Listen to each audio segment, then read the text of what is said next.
morning has been amazing. I swear it's the third day or the fourth day of hackathon. The hackers are on fire. So to start off with the house rules, the ablutions are in the main hall. You can Google it if you don't. They're in the main hall, far left. The first entrance, just take it and then take the directions to the ablutions. Once how are you? Sure. And then apologies for the breakfast. Right after the ceremony, we'll have 30 minutes quick breakfast. Apologies. And without further ado, we'll start off with the lovely ceremony. Safety moment. Right? We're not about to continue everything without having ensured our safety. So I'd like to welcome them at on stage for the safety moment. Thank you.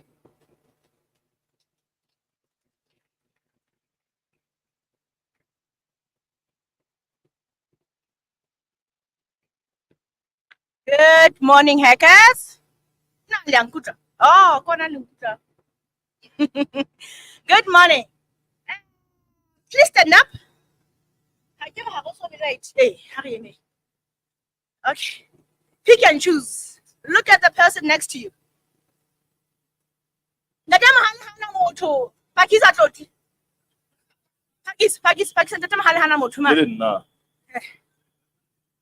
at the person next to you. Look at the person. Look at them. Face them. Face them. Kapele. Okay. Now, everybody who's facing that way. Everybody who's facing that way, remain as you are. Motho a shebileng Victory Hall, ha shebe ka seterateng. Motho a shebileng Victory Hall ha shebe seterateng. Tell me what you see. Do they have eyes behind their head? Do they have eyes behind their head? Okay, you may sit. Here's the moral of the story or the illustration. We are here to compete with our ideas, right? We are not taking any marumo out against each other. Ideas, not hearts. No malicious intent against one another. The person you looked at is the person you're going to be responsible for the next 3 days. Ensure that they're safe, they're well, and they're not driving at night. You're going to have to call and find out, are you okay? But for the rest of us who are here, we are going to check in on each other, okay? And keep each other safe. More importantly, we are out here, for us, we only have each other to take care of. So let's proudly do that. You guys look beautiful. Enjoy the 3 days.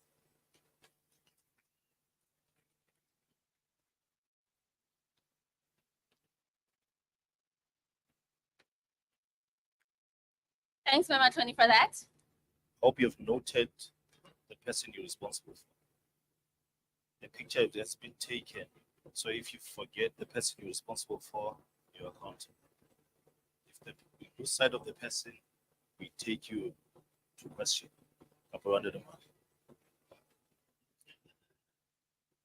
Can you imagine the pressure of being responsible for a whole chief executive on my part? With that said, can we please welcome the one, the only,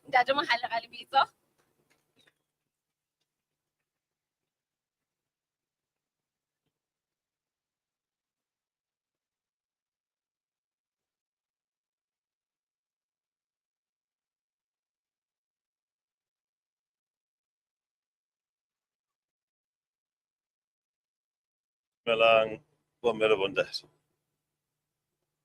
Dumelang, kgotso okay.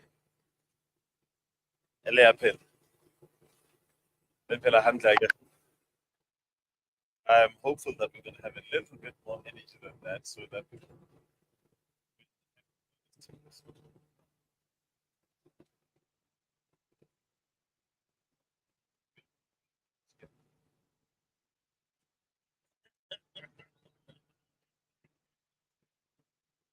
So to the Vodacom business team, thank you in advance for making sure that our business team resourced the challenge ahead.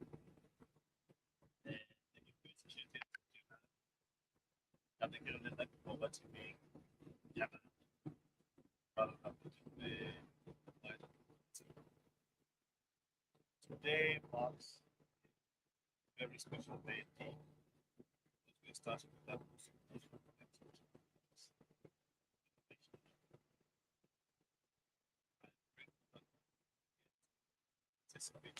that the social does affect these is the top. All that this time around.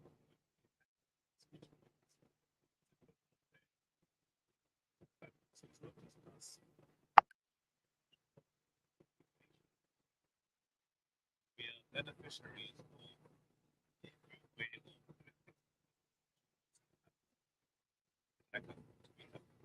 prior years that all the ideas that come up and this will be updated because of ideas that you come up with in the past, how far they think. I know that some of you were frustrated by the amount of time that it took to see those ideas to fruition. But some things are not as simple as we sometimes imagine, but the ideas are good enough that we've persevered to ensure that we invest into them. We are meant to have with us today our minister, hopefully will arrive in good time to present her with this gift, but she only gets the gift if she arrives. And the reason we wanted the minister here is because we wanted to showcase you.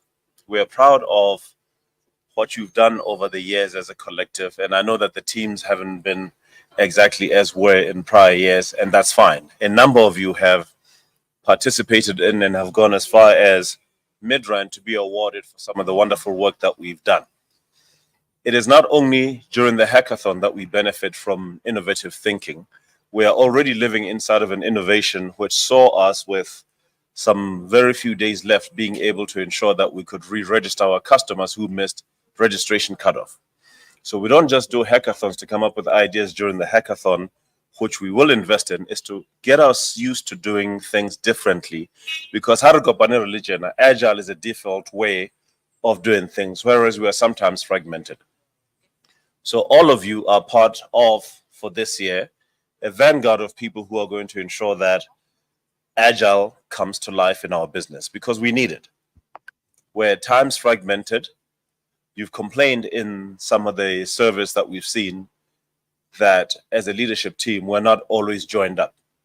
And you'll see a more joined up leadership going forward because Lorna, we're working on ourselves to say that we should by default do things together and not separately on the basis of our respective departments.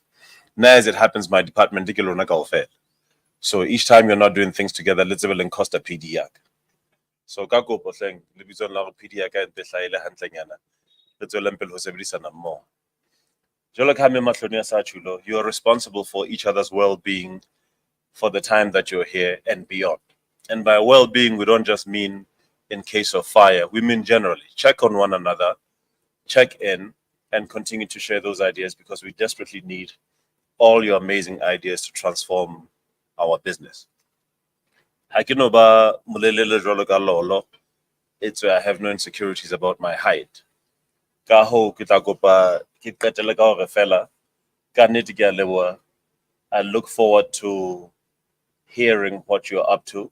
Ke tla tla ke tlo chaka. I promise not to bring a bottle of whiskey or gin. Ke tlo le senyetsa vibe hoba ho tla ba monate for 15-20 minutes. Ere ha ke tsamaya ebe jwale ho ho sala ho so le boimanyana hoba jwale the effects of the libation are gonna take root. But ke tla nna ke tla neng re tlo besang nama just to make sure that those ideas don't go hungry. So to all of you, thank you. All the best for this year's Hack Olympics.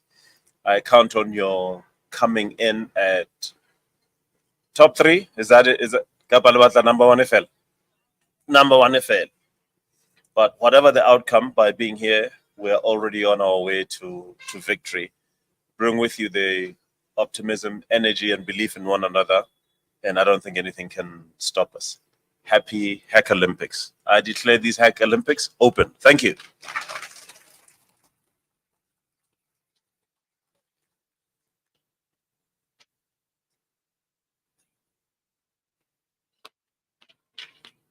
Wow, this is such a lovely event. There's nothing as encouraging as knowing whatever you're doing has full support. Jwale itse 100 mohala bua ka braai, ka utlwang ha o la ho feta.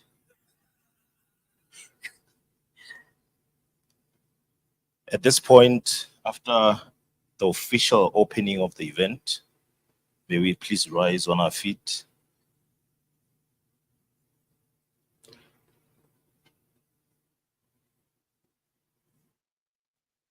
We are going to sing the national anthem.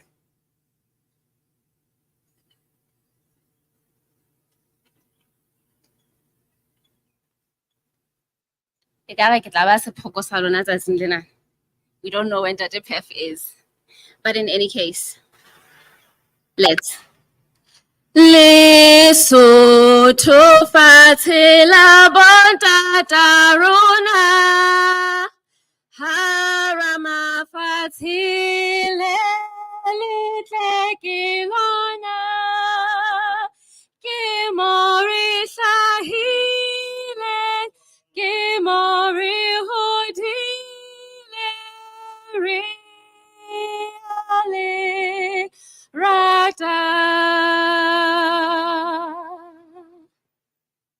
Modi mo akobolo ke Lesotho, o fedi sedi tali matenge ho, oh fasele na la bontata libele khotso. Khotso. Nala, thank you so much. Yo, to get on touch was it. Lesotho has got talent. Vodacom has got talent. Wow, I go here, go, it's a hotel patala bokana just for the national anthem. And she didn't tell me, and she kept on looking at me. Really nice, will be. Oh my God! Nice one. Thank you so much. I try. Multifaceted. Is that the word? We're not blowing our horns here, but before we even call back the CEO on stage, while awaiting the presence of the minister, we're hopeful, fingers crossed, that she will arrive. We've been given note that she is making her way. However, I'd like to see a bit more fire within our hackers, really. We're only on day one. Is Vodacom Lesotho the place to be, guys? Vodacom Lesotho the place to be? I want someone to tell me, how do you reckon Vodacom Lesotho is the place to be? Why? Austalan, can you please come forth and tell me why Vodacom Lesotho is the place to be? Come on. Come on.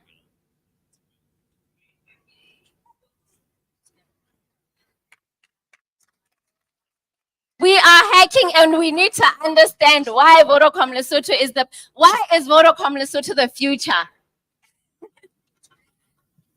We are the future because we are the young people. Where were you when we were young, when there was time, when there was hope? Where was your will to be innovative? We were there. Where were you?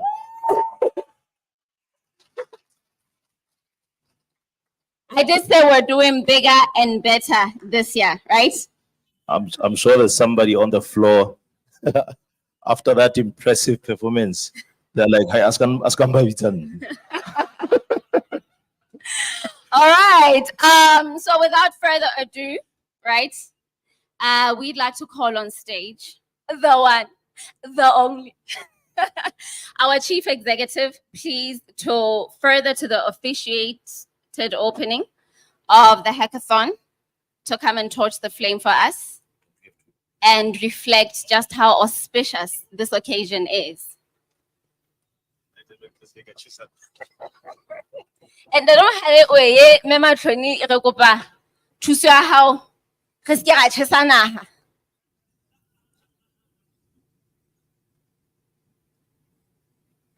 Remember, take care of the person you're responsible for.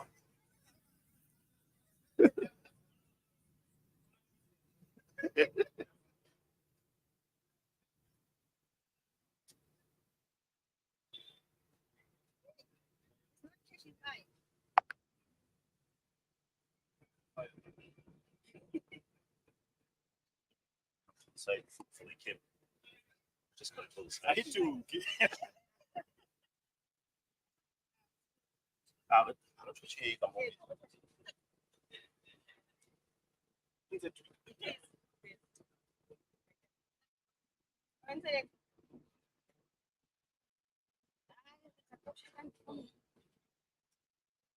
Also, How to see fire by day, you know? is that related in a bit?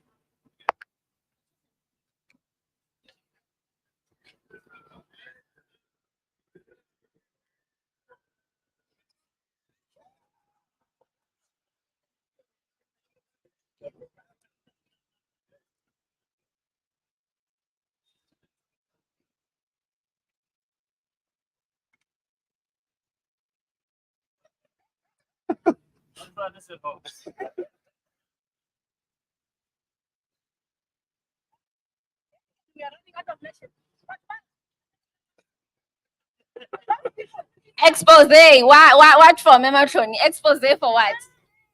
Expose for what? Don't be shy.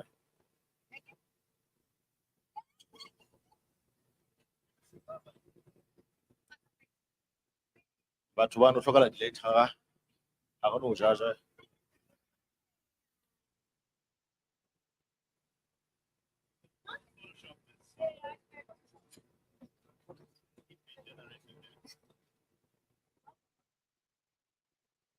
So use your imagination. So our torch is lit. There's heat here, so we're going to stand. That's just so you have proof of it's lit.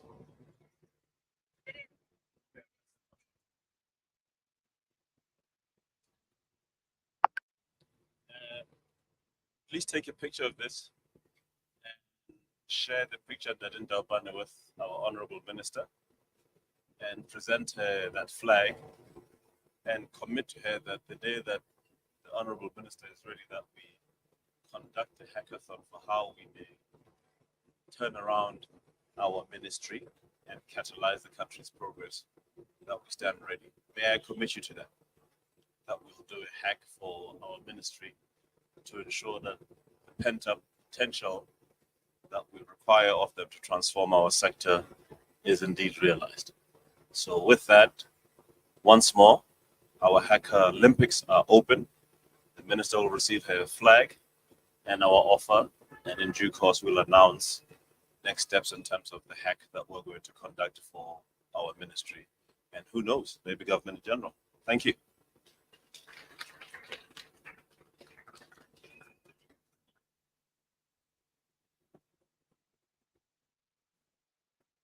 This year it's definitely bigger and better.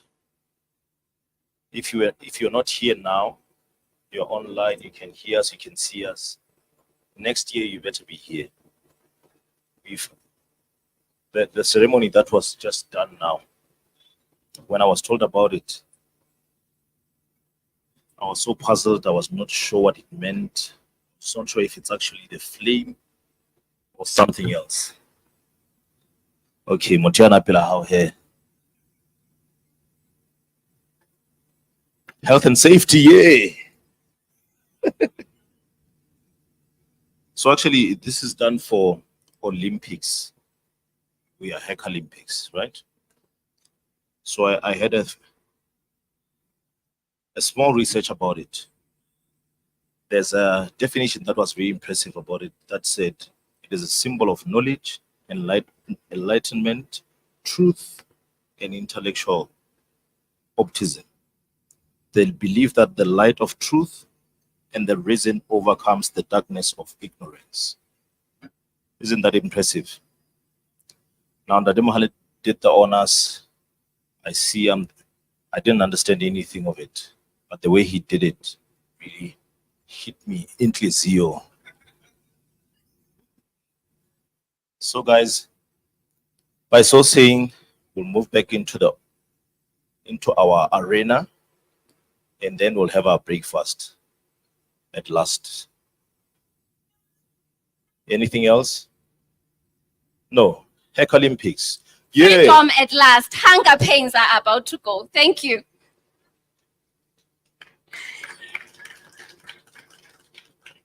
Can we then steadily move inside, make our way? We have a program, we have speakers. It's going to be interesting. This is a journey. It's only the beginning. Ha jwale re lo fepa mmele ya rona.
All right, all right, all right.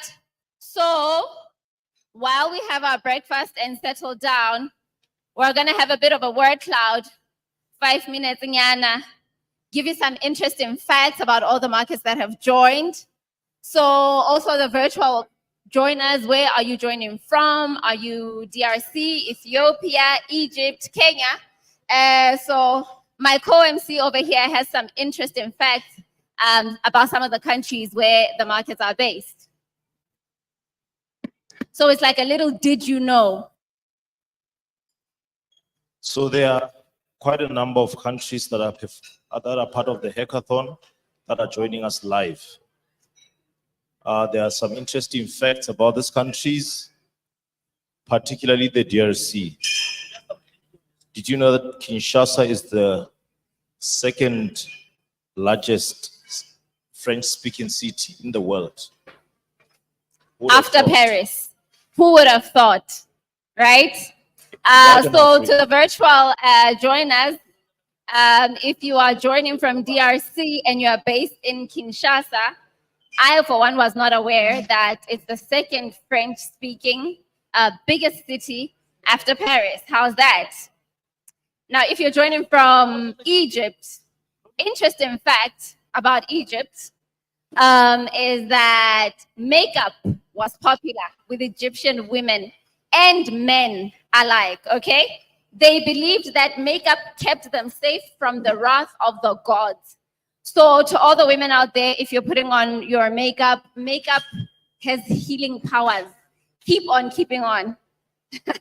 For everyone joining from Egypt, we'll need some tips on how best to apply that makeup.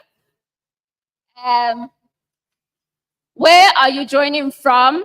Do we have anything from the virtual joiners? Mozambique? Anyone from joining from Mozambique? Interesting fact about Mozambique. Mozambique presents a world-class tourist destination. It's a country rich in Portuguese-influenced traditions. So we're here hoping that to the top performers, yeah, the Hack Olympics at Vodacom Lesotho, who knows, you might be due for a holiday in Mozambique if you win, I don't know. And Adam Halo Guy, nudge, nudge.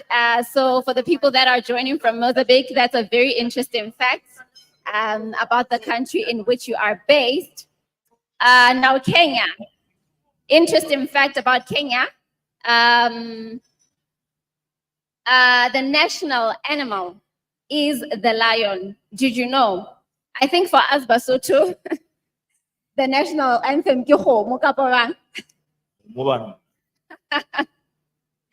And a part of me is hoping that by the time Hack Olympics has come to an end, we will have shown them hore na ha le ka la hlola, ntate mohale o tla lefa kgomo jwang, right? Can that be our hacker, our national anthem? Our national animal ke kgomo tle re ba bontshe. And from those joining from South Africa, interesting fact about South Africa, it is a country that has a trio of capitals, right? This is Pretoria, the judicial capital is Bloemfontein, and Cape Town is the legislative capital. So if you know your history well and you're joining from SA, that's a very interesting fact. But for now, though, can we please pay particular attention? We're about to have our speaker from AWS, Mr. Ahmed, is online.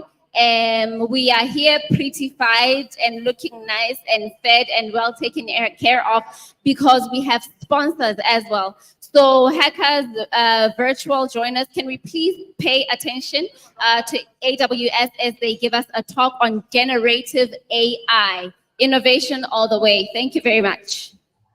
Might help you win, who knows? Can you hear me? Hello, everyone. So thanks, everyone. And let me quickly introduce myself. My name is Ahmed Gouda. I'm the solution architect lead for Vodacom. I'm happy to be with you today, taking you through the hackathon in Lesotho. I'm from Egypt, but currently we don't put makers. That was back in the 7,000 years ago. But I'm based in Dubai, and looking forward to take you today to the journey of the art of possible with the generative AI and how can you innovate faster with AWS. So I'm sure many of the hackers in the room right now are looking at the generative AI, using Gen AI to build some solution, to build some business cases, to solve some business problem. But today I'm going to take you quickly through what is the generative AI, not in the details of the generative AI itself, but how can you think of building business case and business and use cases within your organization using the generative AI. My talk today, it's not going to be about like what is the LLMs and what is the difference between this LLMs and that LLMs. No, we will actually focus today on the things around building generative AI solution there. First of all, if you have been following the news over the last 2 years, you probably have seen how the generative AI change or transform the world. Since the announcement of the ChatGPT, everyone, consumers, business, normal people, been looking at how they can use this new tool to build or to generate some content, do some online summarized documents, even writing emails or doing some assistance. There is a power behind the generative AIs. And this goes beyond just only the search engine or searching for information or looking for answers, but we can actually discover new things with this new technology. And in Amazon, the machine learning and AI has been actually in the DNA in Amazon since actually we launched Amazon more than 25 years ago. We've been using the machine learning for product recommendations. We've been using the machine learning and AI for packaging in fulfillment centers. So in order to reduce the time of getting the items from the stores or from the shelves to the packages itself.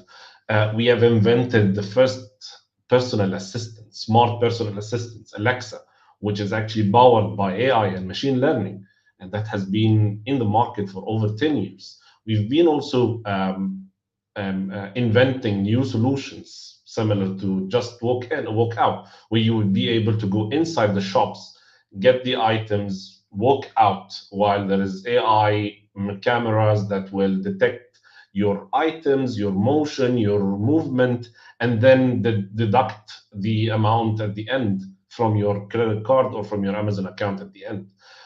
Drones that we've been actually used for like delivery using Prime Air. So we've been doing a lot of things in Amazon with AI and machine learning. Moving forward with that, we would like to help you to accelerate your journey with generative AI. So how you would be able to build something different, something unique, what you should look after when you are building a generative AI solution.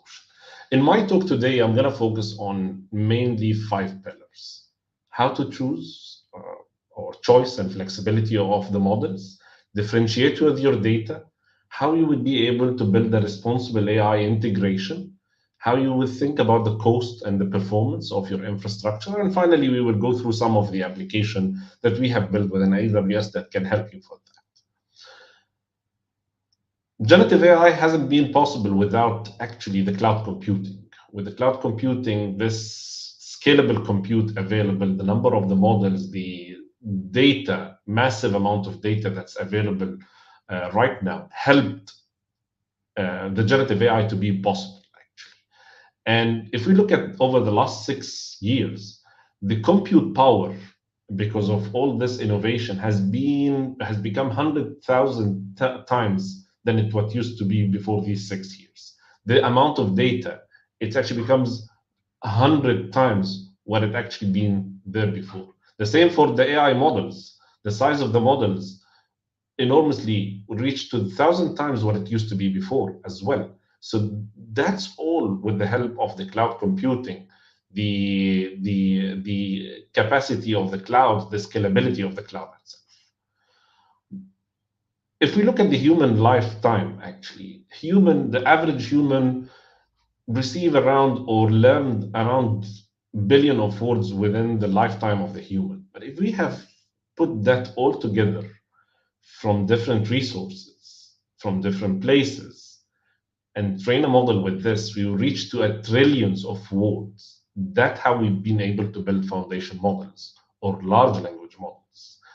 And with that, we've been able to start analyzing terabytes of data, which is 10 or 1,000 times more the information that could be available in any resources over the internet, something similar to the Wikipedia or others. Now let's think about how we've been able to put these models to use, how we've been helping customers, or how we've been helping users to use these models. And where did we start with this? Now let's start looking at some of these examples. If you've been using any of the machine learning or generative AI models today, whatever the name of the models, you can ask simple question to a model or to multiple models and then get a different answers. Let's take an example of here. If I'm asking the model, what is your shoe return policy for today? This could be a mobile device, whatever. Think about this. The first model could come back to you with an answer like this: 3 returns within 30 days. If you send the same prompt or the same question to another model, the other model or model 2 would give you a more comprehensive answers around 30 days, damage policy, special orders, and so on. Now, if I ask everyone in the room, which model is the best? The question or some of the answer would be yes, model 2. But actually, the actual answer would be it depends on the use case. So if you are looking for a use case where you've been able to build like an advertisement solution application that would be using like a slogan or a small prompt or small answer then the model 1 would be the perfect need or the perfect answer for that application. While if I'm looking to build an application for customer service assistance, then the model 2 would be the best for that one. So selection of the model would depend on the application and what are you looking for. And that could take us to another example. Right now, if I'm asking a model or I'm trying to use a generative AI to build an answer or find an answer for this question, model 1 could give me a short answer. Another model could give me a longer answers or more like a comprehensive answer. But again, that would depend on the use case, the application that I'm trying to use. With that question right now, we will come to 5 different pillars. How you would be able to select the models. As of today, if you are looking for generative AI, there is ChatGPT, there is GPT-4, GPT 3.45, there is Llama, there is from Meta, there is Claude. There's many different models. How you would be able to compare between these models? How you can build a kind of a selection criteria. Now, these 5 selection criteria could help you to build an application with a generative AI. First of all, think about the cost effectiveness of your model. Measure the cost and how much it will cost you to host and invoke this large language model. The completeness of the model itself. Measure the completeness of the response and the coverage of the fact. Are you looking for a complete response, short response, and so on?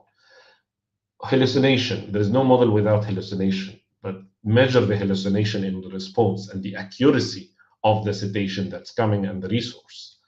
Consistency of the model itself. Measure how it's concise in the response. The latency. The latency is an important factor while you are actually selecting your model. If you are building a real-time application, latency should be lowest. If you are building something that will do analytics and give you a response, the time is not important, then you don't have to look at the latency as a major factor. So the latency here is the time between the first byte that you send to the model or in your prompt and the full response that you will receive back. Now you will put all these factors together and start benchmarking your model. Is my model 1 or the model 2 better in the cost efficiency, in a low hallucinations, in low latency? Depends on what is your priority when you are selecting your model. And that you will start benchmarking, you start looking at which one will fit your application.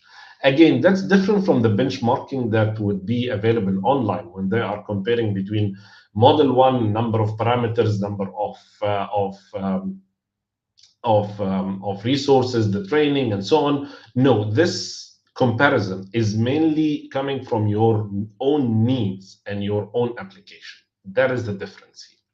If we added a third model into this and trying to compare between them for your own application, which model would be the better? It's which one is low in cost, lower in cost, higher in hallucination, or sorry, lower in hallucination, lower in latency, higher in completeness, and higher in consistence of the response itself. With that, you would be able to select the model that would be the best for your application. Moving forward, how did we optimize our systems for that? Or how can you start thinking about the model or building your generative AI application? If you're building your generative AI application, don't put yourself or don't bound yourself with a single model. Think about the models based on your need. You can have a model 1 for certain application, another model for another application, third model for that. Think about that as a brain. If your application is looking for something that will provide reasoning, logical thinking, then a certain model will be fit for that. While is your brain, if you are doing some fast responses, then you're using different side of your brain. So this is how you would be able to use the model. Don't take, yes, I need one model, that model will help with everything. That's not the case. Think about the use cases and how exactly you need to use that model. So you have to consider all the tasks before selection of the model. Moving forward, how do we optimize? How did we optimize the systems, or how do you optimize the systems for the model? Think about this examples right now. You received a task from your CEO that you want to build a chatbot or maybe a kind of question and answer application where the CEO will ask a question to that chatbot. Tell me about my customer meeting at 10 a.m. in the morning. Mostly, this chatbot or this generative AI solution or this AI solution will look at the calendar, get the name of the company or of the person in the meeting and the time and so on, and then get the answer of that. But what if we've been able to provide some such kind of response? Your meeting duration is 1 hour long. It's with this customer, Fab AI, and this customer or this client has launched new offering, which could be available somewhere as a resources. And there is 2 big deals in the pipeline. So this could be coming from the CRM solution that you are using. And also, you've been able to provide some agenda, generating some of the content for the CEO, like around the topics, some of the main challenges that has been, you're summarizing some of the history with that client before, and provide some agenda highlights to the CEO. Now the question, how this large language model or this foundational model being able to find this information? This may be the access to the calendar, but the access to this pipeline, the CRM, this agenda, maybe historical meeting notes with the customer. Here it comes the data. With the data would help you to build a robust generative AI solution for your business. You will have some kind of an enterprise connector, so you will be able to connect to some of the data. You will be using the RAG or retrieval augmented generation, so you would be able to collect the data. You would be doing some data processing. You will be using the vectors. You will do data quality. With all that, you will be able to enrich the responses that your application is providing for the user. Data and data quality is playing a huge role in building any generative AI solution, because at the end, we are not going to build a business solution with a generative AI that will provide data that could be outside of the business itself or the requirement of the business. So think about what is the connectors, how can we use the data, how we can build a solution that would be able to get responses from the data that you have internally. Now, are we done with that? Not yet. So let's think about these examples. Now you build a chatbot. The software engineer is sending this question to the application, and also the same question the CEO is asking. What is your actually expected response for each one of them? Technically, the software engineer shouldn't be able to get this type of information. The revenue of machine learning this quarter should be confidential data, while the CEO can get the information directly, which means I have to look at the persona, the privilege, the access in order to protect the data. That doesn't mean that I have built a Gen AI solution. The users or any users for that Gen AI solution or application would be able to access all the source of the data that's available there. Here it comes the concept of the responsible AI. With the responsible AI, we need to build an access management solution. We need to build we need to find restricted topics, block keyword, and ensuring that the persona is receiving the right amount of information based on their access control, based on their leveling within the organization, and so on. So responsible AI is a really important topic when it comes to the generative AI as today.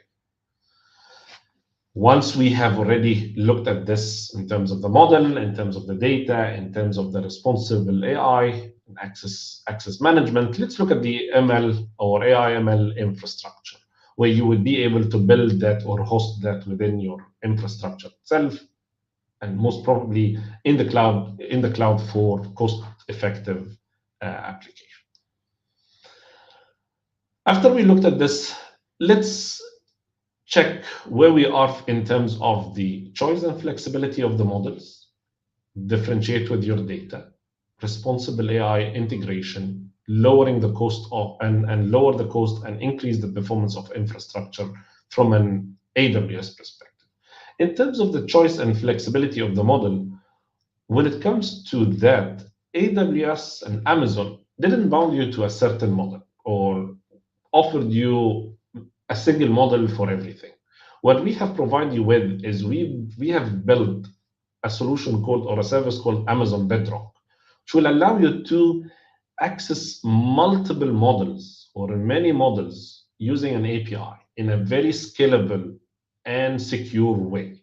So with an API, either through the console or through an API, you would be able to access Model 1 or Model 2 or Model 3, where you've been able, or you can use that within your application to direct the prompt to the model that you need as well. So you will have a model choice. You will be able to have a customization. We recently launched the agent, so you can execute tasks with all the needed security, privacy, and responsible AI there. With Amazon Bedrock as a service, you would have access to a variety of the models. AI Jurassic 2 from an AI 21 Labs. We have also in Amazon, we have our Amazon model, Amazon Titan. We have from Claude, we have from Anthropic, we have Claude. And lately, if you've been following the news, we have added Claude 3, which is overachieved what ChatGPT or what GPT-4 has been able to achieve with Claude 3. So today you can access Claude 3 through Amazon Bedrock. We have also a command and embed from Cohere. We have Llama 2 from Meta. We have Stable Diffusion from Stability AI. And lately as well, we have added Mistral to our Amazon Bedrock. And this list is going to increase. So we are the only cloud platform that provide you with access through to multiple Gen AI or foundational model from a single service using an API or using the console, which is the Amazon Bedrock. Coming to the differentiate with the data, so we have seen the capability that we can provide you in terms of the choice and flexibility of the models. But when it comes to the differentiate with the data, we have a comprehensive, integrated, broad range of the services that provide you with an end-to-end data strategy. From the ingestion or from the data source, you can bring your data from anywhere, from any place, and store them in AWS different data storage solution, build your data lake with S3, having a database, different type of database that purpose-built for your application, either SQL or NoSQL, using DynamoDB. You have the capability to use data warehouse solution from Amazon Redshift, big data and analytics with EMR. So we have provided a very robust and comprehensive storage, query, and analysis of the data within AWS. And in terms of the action, how you would be able to interact with data, we have also a robust, strong business intelligence solution that's with Amazon QuickSight. And as of today, it has also a support with the generative AI, so can you speak with your data as well through QuickSight or through this PI solution. We have machine learning with SageMaker. We have generative AI, as I mentioned, with Bedrock. So you'd be able to interact with your data there. And finally, we have the security, the privacy, the governance for the data itself with Lake Formation and Data Zone as well. So in terms of the data, we got you covered. You would be able to use different tools and different solutions from AWS for that. Now, moving forward with responsible AI integration. Lately as well with Amazon Bedrock, we have launched a guardrail for Bedrocks, for Amazon Bedrock. So you would be able to build a responsible AI solution there. You would be easily able to configure, redact PII information from the response, guardrails on any foundational model or agent, filter based on the AI policies that you can customize as well. So this is where we are actually taking you into building the responsible AI within AWS. In terms of the infrastructure and how you can build that, since we've been introducing AI ML for the customers, that was like long back 10 years ago, we've been able to provide a strong, robust infrastructure supports for GPUs, NVIDIA GPUs, starting from the G4, G5 type of EC2 instance up till the latest one, which is the B4DE and B5 as well. So this is with the supports of the NVIDIA chipset. And also we have our own purpose-built accelerator or chipset, either AWS Inferentia 2. This is 40% better in terms of the pricing and mainly for inferences. And also we have the chipset Trainium that's mainly for the training, which also lowering the cost of the training for you.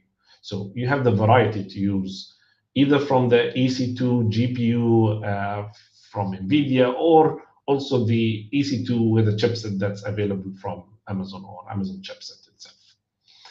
We have also, if you have been using AWS SageMaker before, we have a broad range of services and solution within Amazon SageMaker Studio. So you would be able to build, train, deploy your model with SageMaker, SageMaker Jumpstart, which is also SageMaker Jumpstart will help you to access a larger amount of foundation models that's available as an open source with the different type of licensing. You would be able to access from Hugging Face, Falcons, different type of models there. So with the SageMaker, you would be able to prepare your data, build notebook, train models, deploy them in production, and apply your AI ML ops and responsible ML as well on the SageMaker. Very robust tool for the data scientist to build on AWS. So if we look at what actually what we've been able to provide is we've been able to move from a smaller AI ML clusters, which could take days to train your model, to a larger foundational model clusters where you can take months to train your data and build that. But this capacity has been available through the large and the scalable compute resources that's available in AWS. And to give you an example, Falcon, which is one of the strong leading model that has been actually released, is totally built on AWS infrastructure and chipset as well. Finally, let me take you quickly through some of the generative AI application that we have in AWS lately. So we have Amazon Code Whisper. This is an AI-powered code suggestion, which is completely available to you for free on your favorite IDE. If you are using Visual Studio Code or PyCharm or any of the IDE, you can easily add Code Whisper plugin there, free of charge. You just need to log in. You don't have to have an AWS account even, so you can use that as an individual, log in with your developer ID, and then once this plugin is available in your code or in your IDE, you would be able to ask questions or request certain codes or certain snippet of the codes, and then with the power of generative AI, you would receive that code with the language that you are looking for.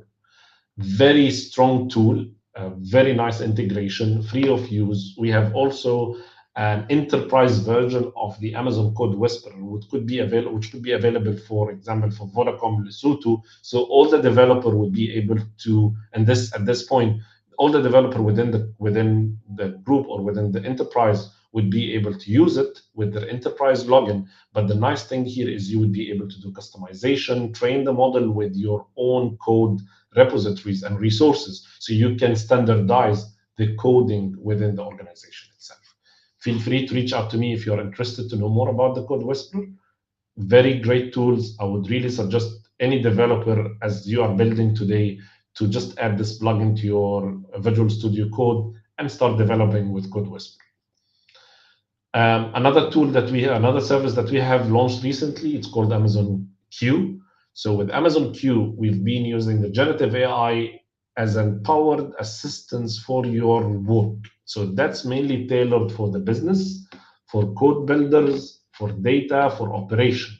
So you would be able to use Amazon Q for Business. So if you would like to integrate with different connectors, so you can connect to CRMs, you can connect to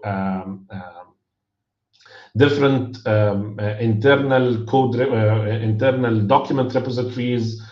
We have supports for more than 40 different connectors, enterprise connectors, and then that with that powered or AI powered assistance, the employee would be able to ask questions and get this information maybe from related to the HR, related to the finance, and so on. So Amazon Q for Business is really powerful tool that could help you for or make the employee employee time and employee efforts less. We have also Amazon Q for Builders related to the coding. We have that for quick sites, as I mentioned, for BI, for business intelligence. You will be able to speak to your data for our contact center solution and also for supply chain.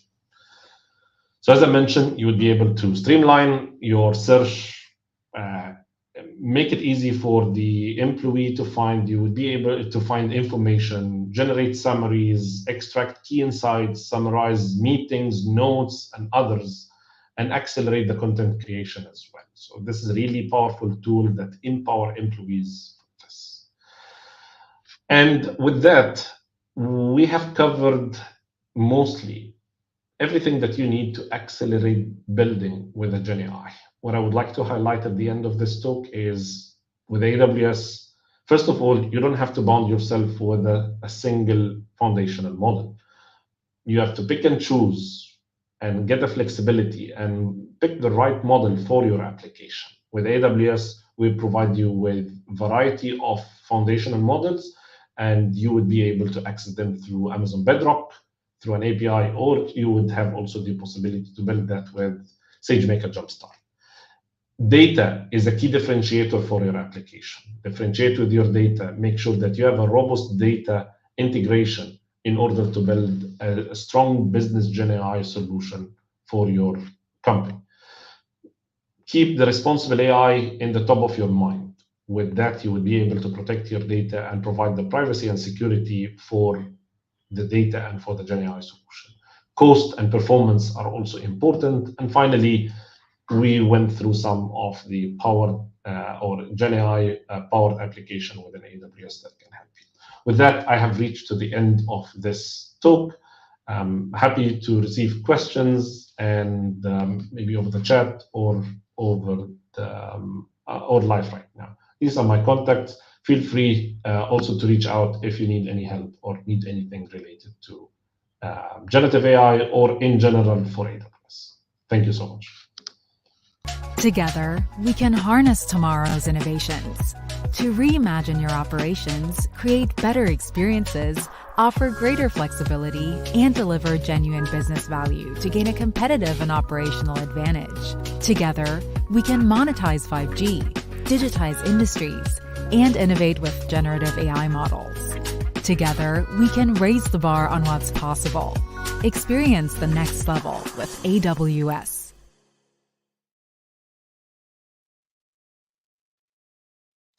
Thank you very much, Ahmed. That was very informative. Generative AI, the future. What we are actually building. I'm sure AI is going to help us so much. After the presentation, I'm so encouraged and motivated to go learn more about the generative AI. And any questions that you may have, the floor, the audience online, please note it down, and then Ahmed will respond to the questions in the chat. Thank you very much. That was very sound. We are very grateful. Yes, and thanks to the persons that posed the questions to Ahmed. Please be assured that they will be posted and will be responded to.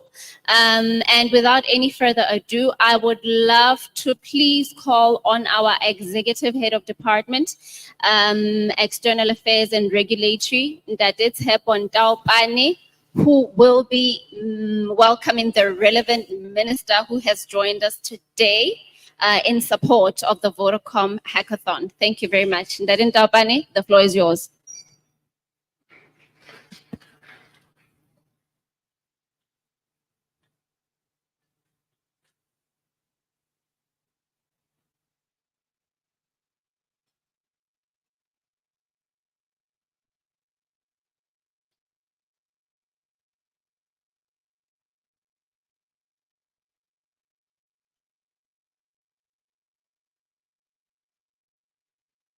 Good morning, good afternoon, good morning. In some areas it's afternoon, but it's morning for us. I think that Mahale has already welcomed everybody.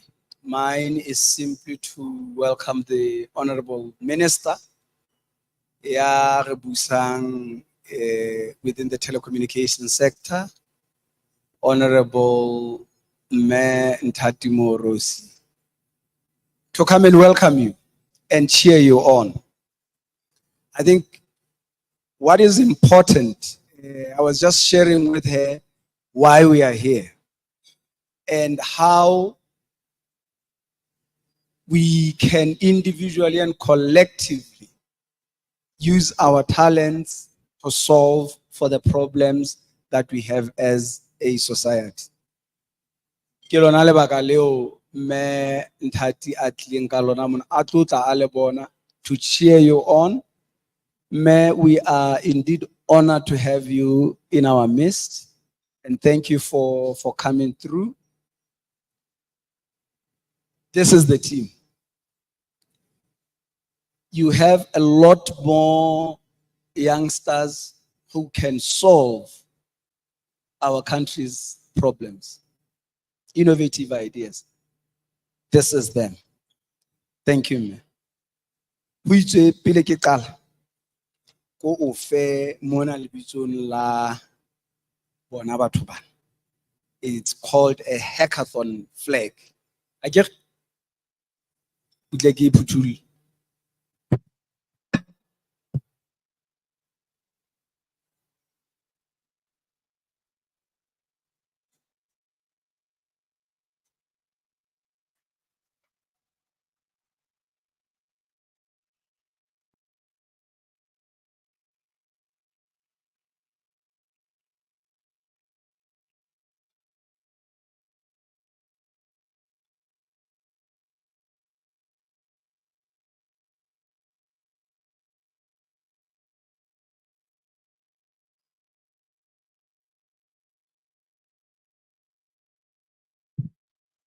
Ke a leboha ntate. Before you sit, another round of applause.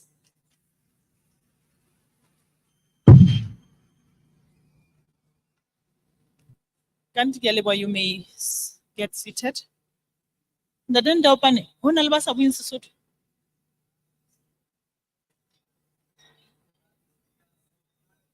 Oh, okay. Oh, I see. Okay. I will say my remarks in English then.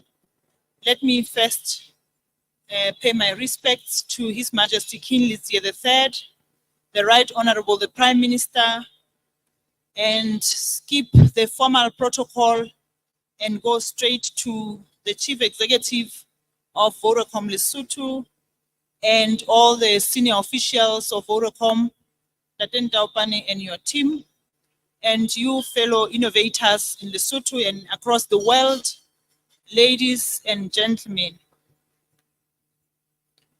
I am really honored to be part of this important event, marked in the technological advancement terrain of the Kingdom of Lesotho. It is also a pleasure for me to welcome all viewers and participants from across the world who will witness inspirational and life-changing innovations from our young people.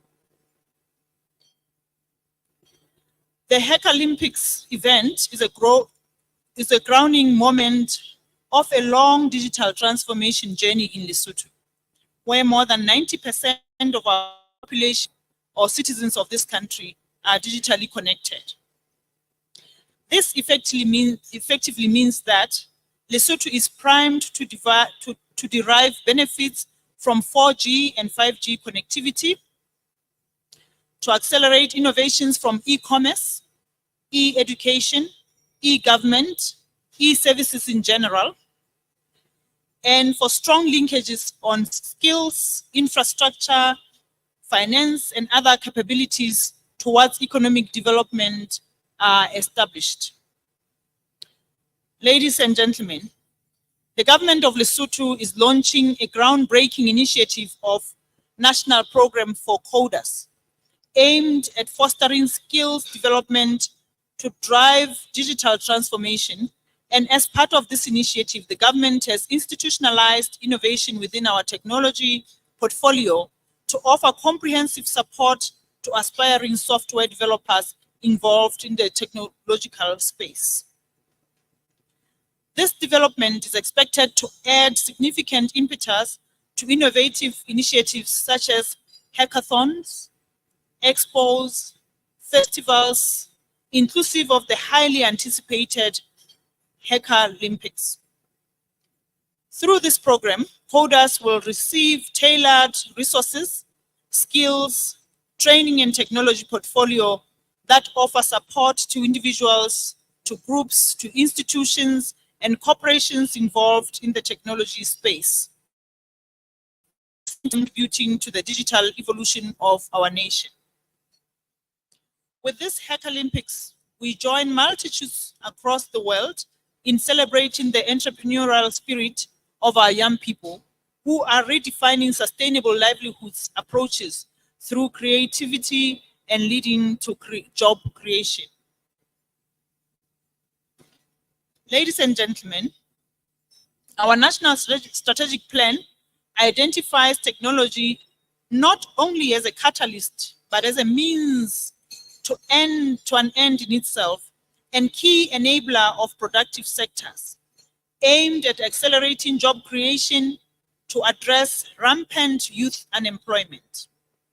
In this vein, the Right Honorable the Prime Minister has also launched a youth initiative named Sebabazo to put into action innovative ideas pushing towards economic development as the world struggles to survive the ravages of COVID-19 and climate change. We depend upon technology to unlock economic recovery in sectors such as agriculture, manufacturing, and tourism.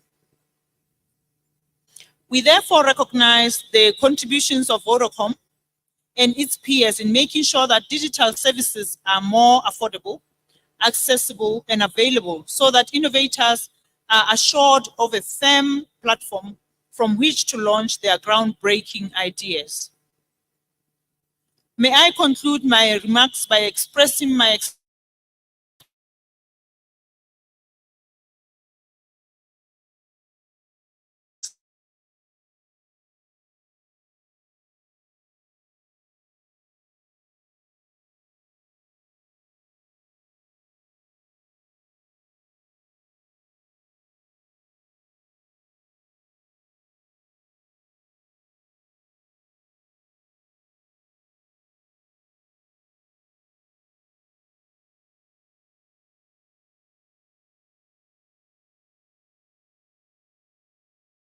nala.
Thank you very much, our Honorable Minister.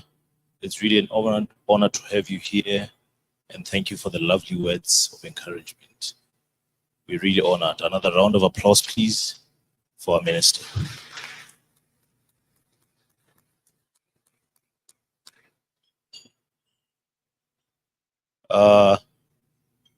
We had our first sponsor from AWS. Now we have another one who is Peter Deloitte online. We are going to listen to another amazing video from him. Let's pay close attention. There's a number of prizes that are going to be won for the duration of the hackathon. So let's be attentive. You don't want to miss out on the big prizes. Imagine Google coming up Cloud on stage. Technology and Deloitte's insight and transformation experience. Together, we'll help map your journey across workloads to optimize operations, reduce risk, adapt quickly, and unlock competitive advantage. Access transformative experience through award-winning innovation and industry knowledge. Take your business further, faster. Reinvent the game with the power of Deloitte and Google Cloud.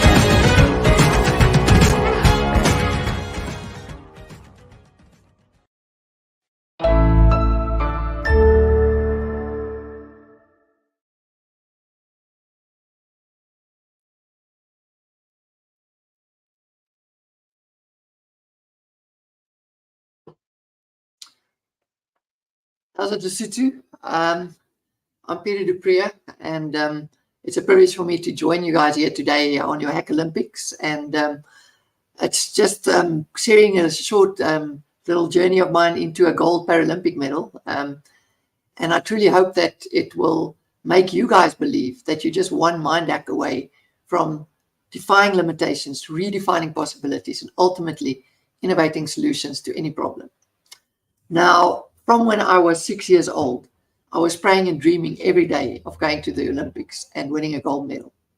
And little did I know that that would take a further 35 years before I achieved that goal. And also little did I know that it would change from an Olympic gold medal to a Paralympic gold medal. And as you can see here in that photo at the left of the top, it didn't come with a whole bunch of bumps on the road. But yeah, you know, I think a very important thing for me is there's a saying, if you're not enough without it, you'll never be enough with it. And people often ask, but so how do you know you are enough?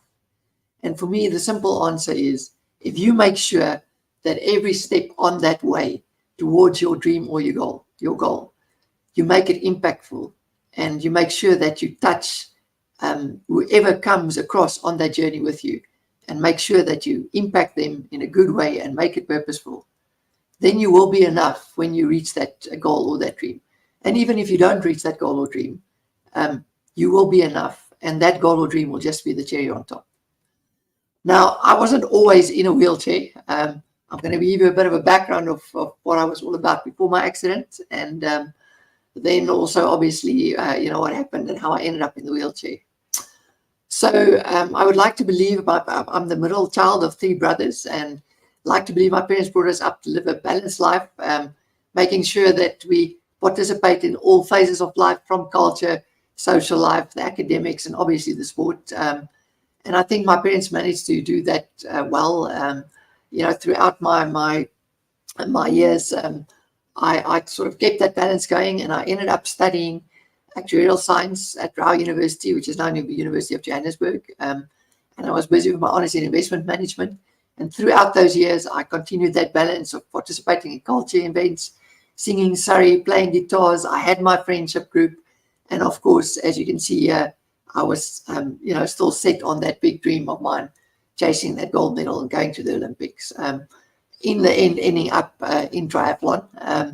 And at that point in time, I had made the South African students team in cycling and triathlon. And I'd also made the SA under 23 team going to world champs in Canada in 2001. So at that point, I thought I was well on my way in achieving my dreams and goals. I was also born with a degenerative eye disease. And this got diagnosed when I was 17 years old. And this eye disease would eventually leave me completely blind. So where I'm sitting today, I'm 44 years old, and I have lost central vision on my left eye. I don't have any peripheral vision. I can't see anything at nighttime. I'm starting to go colorblind. I'm losing contrast. I don't like driving roads that I don't know well anymore.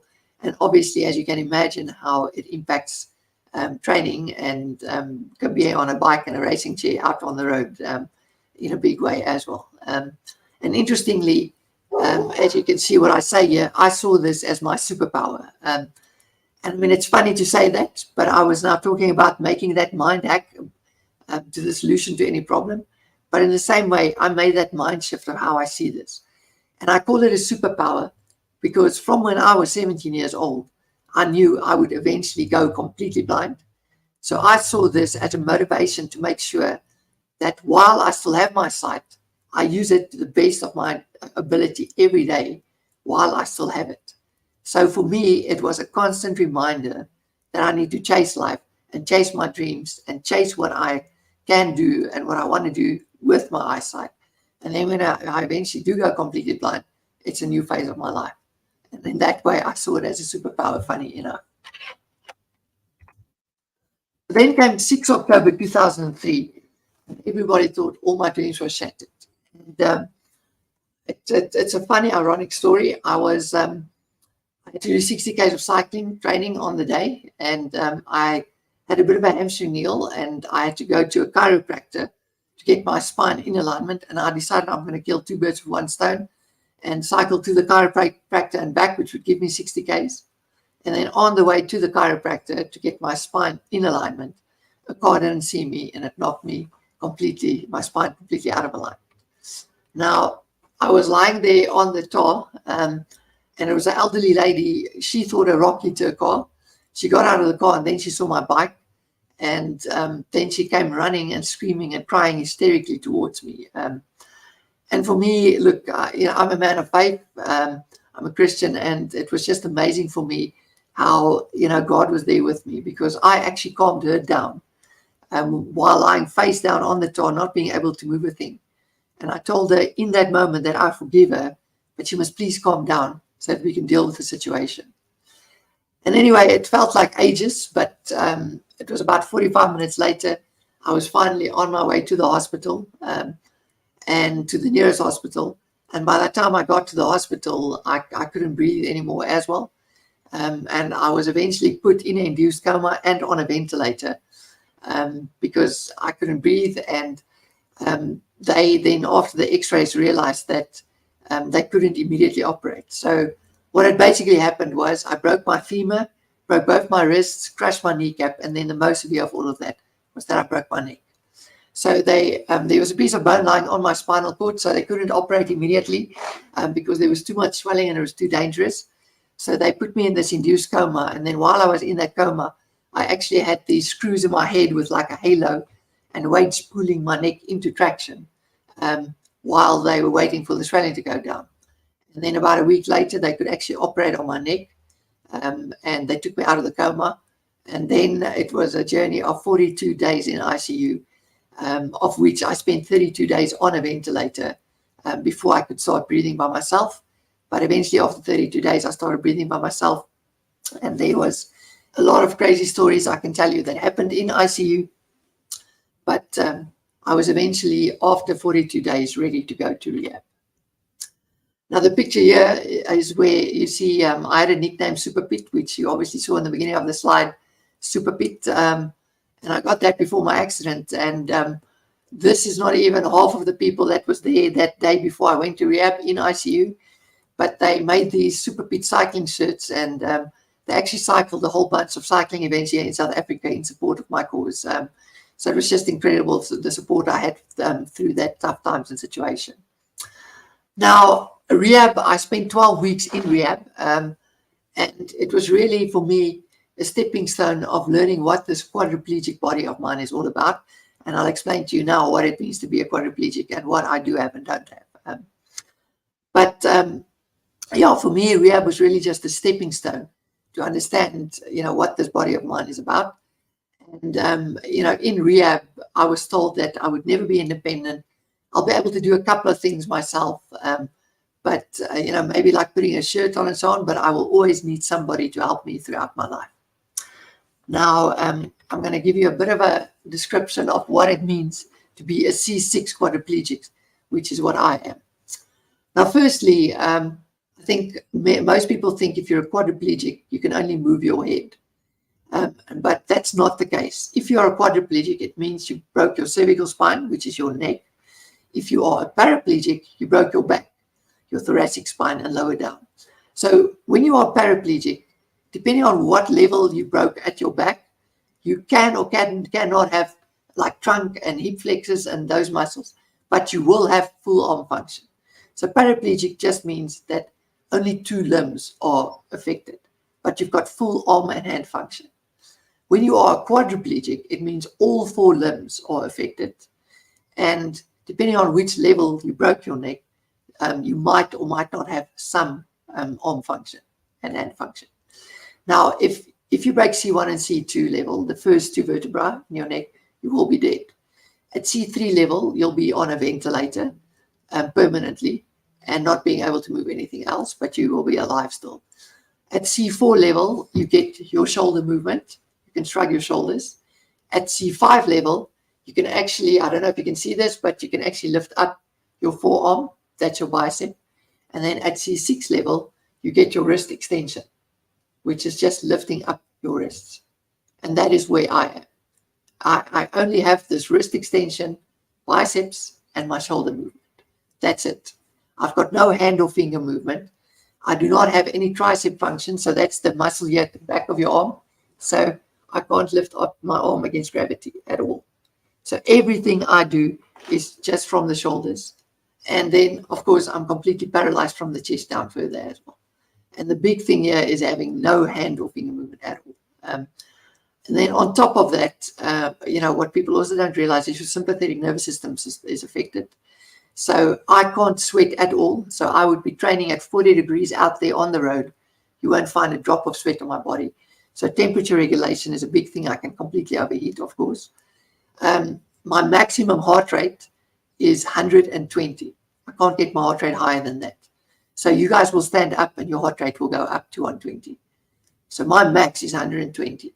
And that's an incredibly big delimiter when it comes to sport, because I can't get my cadence up high because my heart rate will run out of revs. And then you also struggle with low blood pressure. So a good blood pressure day for me would be 100/60. We typically, for the normal person, it's about 120/80.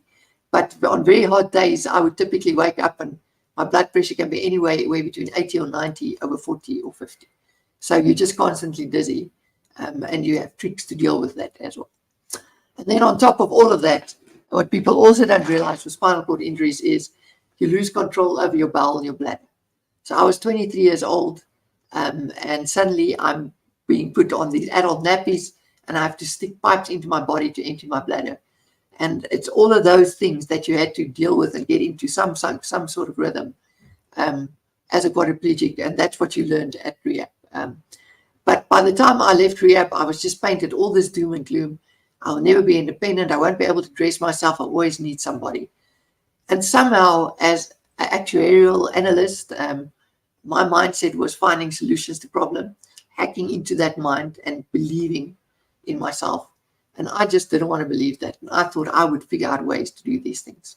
So for me, although it was a stepping stone, I was ready to go home as the C6 quadriplegic and trying to find ways of how I'm going to get myself independent. Now, I always tell people my getting dressed story, because that's where I started believing in the impossible being possible. Now, at that point in time, I had figured out every element of getting dressed, and I didn't want to use any tools. I wanted to be able to go anywhere with the body I have, and be able to do most things. So the video you see is where I actually are at a rehab showing other guys how I dress myself, hopefully inspiring them and to believe that they can also do the same. Now, once I had been able to do every element of getting dressed, I decided, being a sportsman, I'm going to time myself getting dressed and then see how long that takes me. The first time I timed myself getting dressed, it was on your marks, get set, go. It took me 51 minutes to be fully dressed, and I was dead tired. And I just decided, obviously, it can't take me 1 hour to get dressed every day. So I decided to make my target that I thought would be functional 15 minutes, 1-5, with the whole idea that I would then time myself every day for 15 minutes. And when I get to 15 minutes, I will stop. And then there was a person that was with me at that point in time, and then they can finish me up. And the whole idea was to eventually get closer and closer to 15 minutes, and hopefully one day that I would be fully dressed in 15 minutes. And then, from there, that would be functional. And by the way, I think 15 minutes is faster than a lot of you guys in the audience today for getting dressed. But yeah, jokes aside, it was on your marks, get set, go. And that person that was with me, I could see in the beginning, they didn't want to say it, but they were laughing. I mean, this guy timing himself to get dressed. And I mean, then I just looked useless. So they just thought I would never get there. 2 weeks later, they started cheering me on because they started seeing I'm getting closer and closer to being fully dressed. And I think it was a month later, I opened my eyes and I broke 15 minutes and I was fully dressed. And I decided I'm not going to leave it there. I'm going to make my world record impossible target for getting dressed 7 minutes. And even though I knew I would never get there, as I saw myself getting faster, it motivated me because it meant I was getting better at living this life as a quadriplegic. And I started timing everything I did once I'd figured it out. Getting in and out of the bath, on and off the toilet, in and out the car. I timed absolutely anything. From the car, in the lifts, up to the office at work.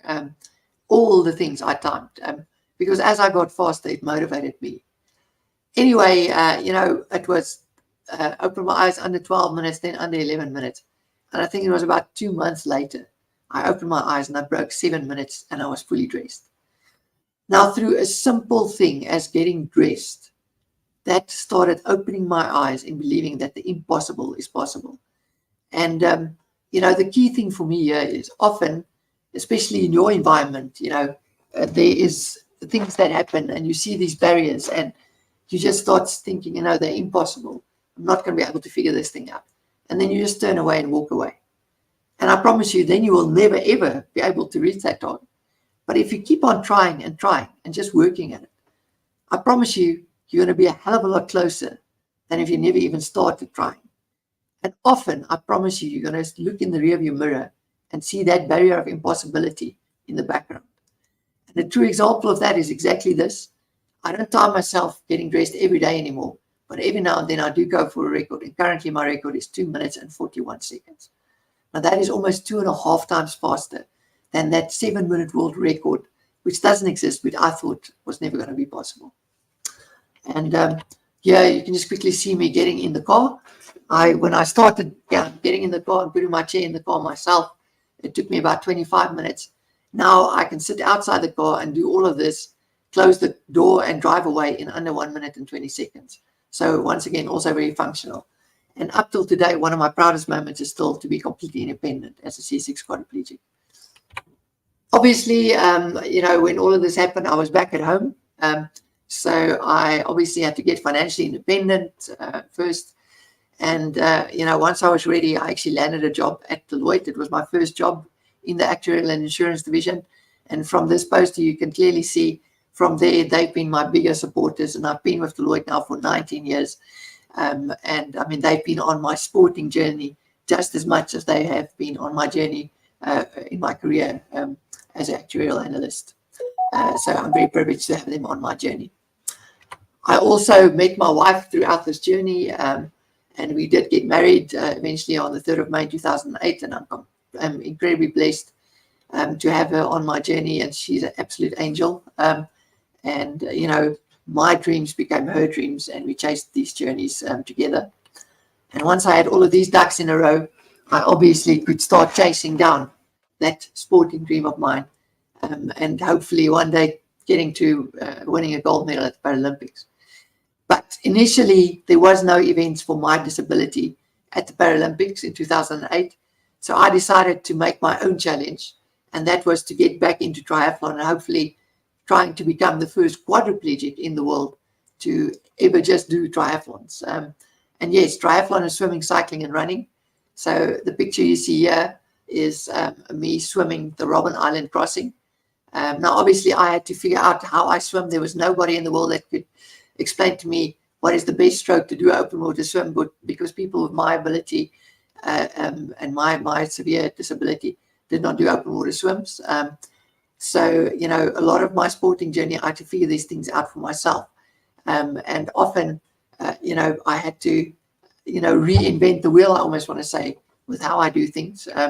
But I do swim a double arm backstroke. And, you know, amazingly, when I could do my first 100 meters in a pool, I think it was almost more than 6-7 minutes to just finish that 100 meters. And I was dead tired.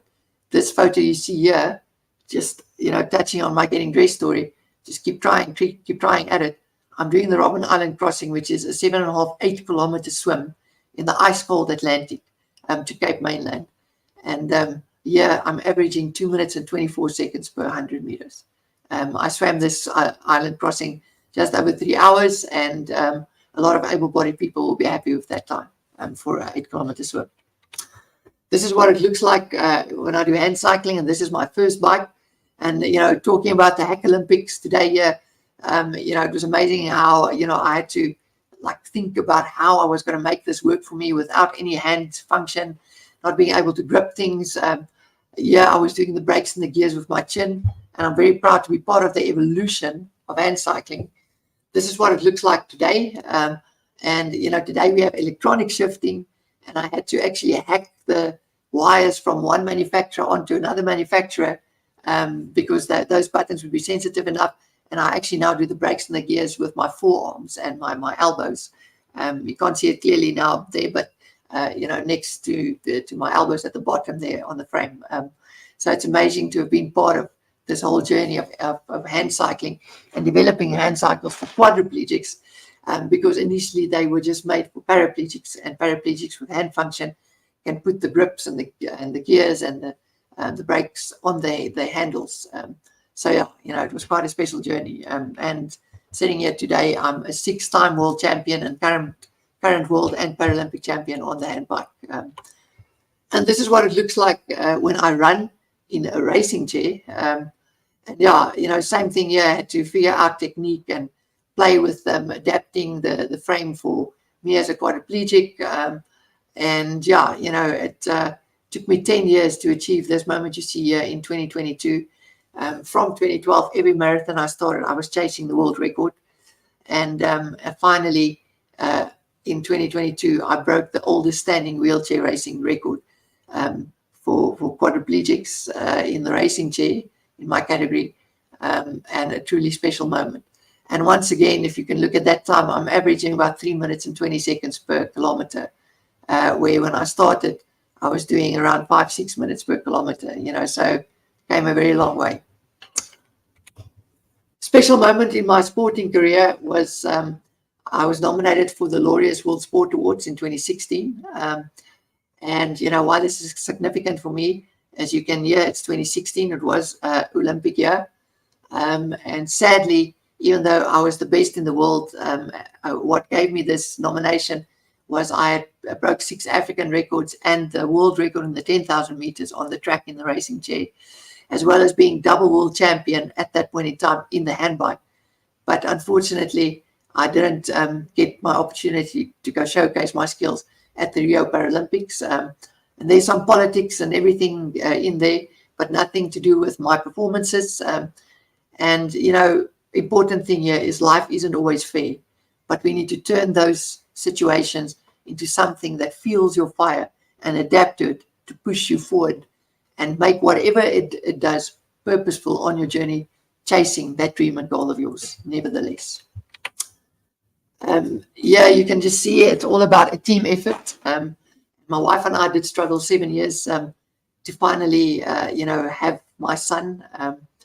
And yeah, you know, since he's been born in 2017, he's been part of the journey, and you can see him there sleeping on my lap. And that's at the airport in the Netherlands in 2019, when he was 2.5 years old, when we were on our way to World Champs in the Netherlands. But yeah, you know, for me, the key thing here is it's an absolute team effort always. And it's important that everybody in the team believes that there's communication, and, you know, that everybody is on the journey together to help propel you forward on your dreams and your goals.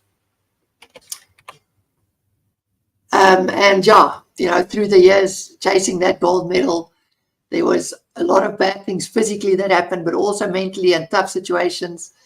But I always believe when a bad thing happens, it's an opportunity to be great. Yeah, you know, I had to overcome many of these obstacles that you just see here on these pictures to finally get to 35 years later from that childhood dream at the age of 41, get that gold medal at the Paralympics. And, you know, for me, an incredibly special moment. But this was obviously during COVID time, and there was a lot of riots in South Africa during that time as well. So it was really incredibly tough times. And for me, it was incredibly humbling and just a privilege to bring this gold medal back. It's not my medal. I called it our medal. And by our, it was my country. But on top of that, I want to say Africa, the continent, and every single person that was on that journey with me in reaching this gold medal. And, you know, for me, it was just a privilege to, even if it could mean just bringing a little bit of hope, even if just for one day, you know, during those tough times, you know, and a truly special moment. Now, I want to finish off with just a quick story. I did continue my journey into doing triathlons again. And, you know, I wanted to become the first quadriplegic to do a full Ironman distance triathlon. And, you know, in doing this, you have to make the able body cutoffs as well. And as you can see here, an Ironman triathlon is a 3.8K swim, 180K bike, which I do on that hand bike, and then a full marathon push, which I push in the racing chair. With the able body cutoffs, at that point in time, this had never been done before by a quadriplegic ever in the world. And on the journey towards that Ironman, 6 weeks before, I broke my forearm when a cyclist did a U-turn in front of me, and he didn't look. And yeah, you know, why, you know, this is significant is obviously I said I believed it was a journey of faith, and God told me this is still going to happen. And the key thing here was there was 2 other quadriplegics in the sport class above me with a lot more function and tricep function at that, who was also chasing to be the first.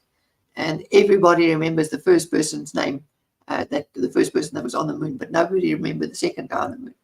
So I just didn't want these guys to go steal that dream from me. And 6 weeks later, I'm going to play you a short video of what actually happened on race day.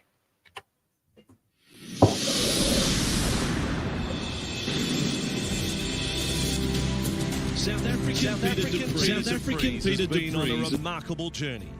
After being paralysed in an accident 10 years ago, it's now his dream to be the first quadriplegic to ever complete an Ironman. I'm a C6 quadriplegic, and yeah, since I had my accident 10 years ago when I broke my neck, a cycling accident, I was a triathlete at that stage. It was just my biggest dream to do an Ironman. I really just have biceps and shoulder muscles and wrist movement. I've got no finger movement, no tricep movement, and completely paralyzed over my whole body. So people just think it's just not possible, you know. It's been a very long journey, but did the half in May, and so I'm going to give it a go. As if Peter didn't have enough challenges, just 6 weeks before Bustleton, Peter broke his left forearm in a training accident. About 6 weeks ago, I broke my forearm with a guy didn't see me, did a U-turn in front of me. And then again, the doctors told me I shouldn't come and do it. I've got a plate in here now, it's still broken, but taking a bit of a risk. But, you know, I just really felt it's still on the cards for me to do this. And yeah, now we're here today, awesome day, and we're going to do it. I think I'm ready.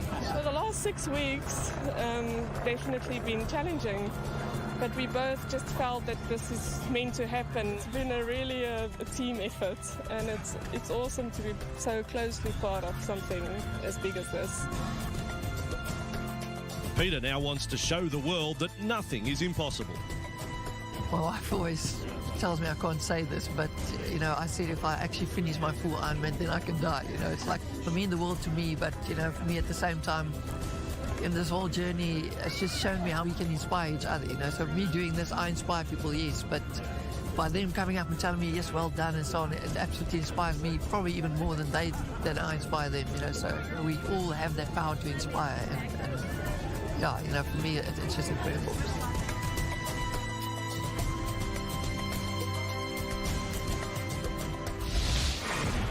Well, I've got to say we've covered some extraordinary stories over the years in Ironman events all over the world, but Matt Keenan, my co-commentator, that is as extraordinary as it gets. If any of the professional athletes or the age groupers were looking for a little bit of inspiration, they've found it. The elites are underway. One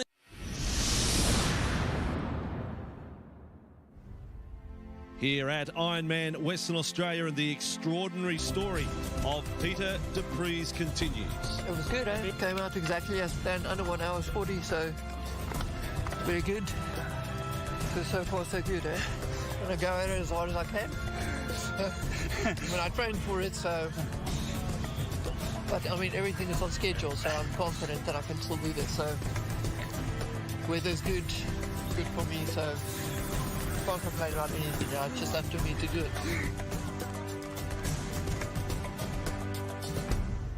Well, I do believe you'll need to get me another thesaurus, Matt, because I can't find the words. I mean, the swim, say good swim, 1 hour 39. Plenty of the able-bodied athletes in the age group would be very happy with that. Luke Bell.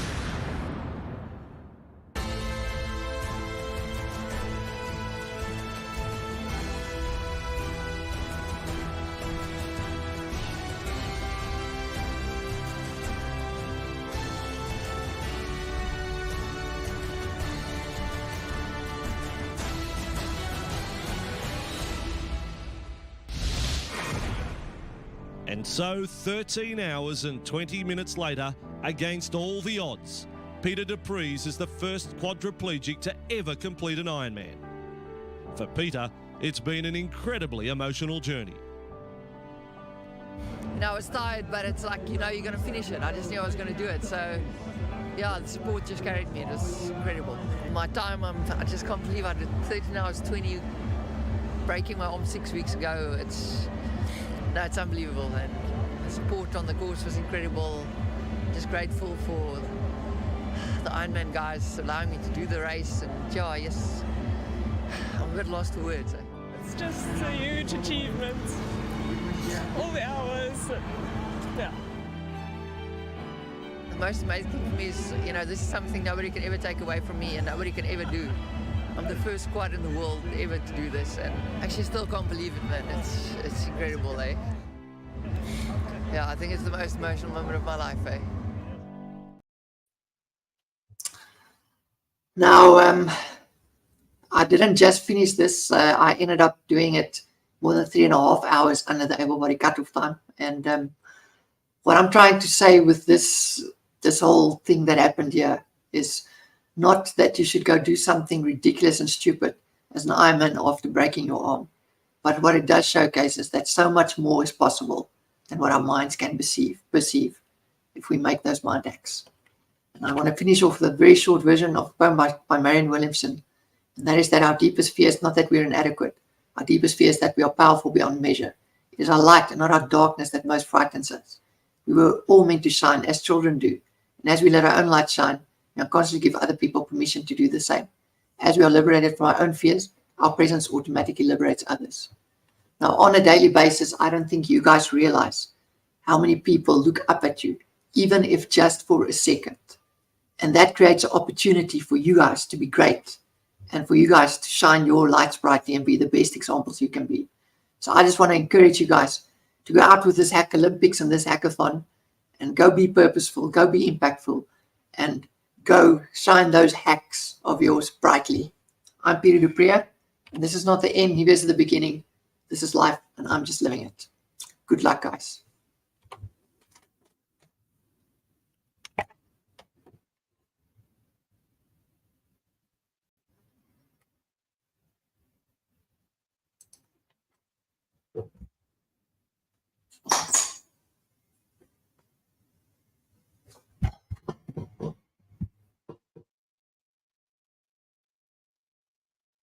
Hello?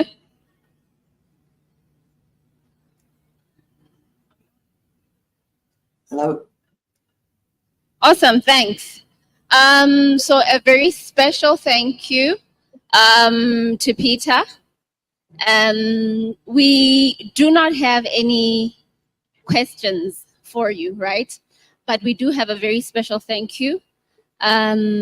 We did not know what to anticipate as far as your presentation was concerned, but we did take note of the challenges that you have had to face in your journey, in your career. And for me personally, really, it's encouragement. It just demonstrates what determination can do, what motivation can do.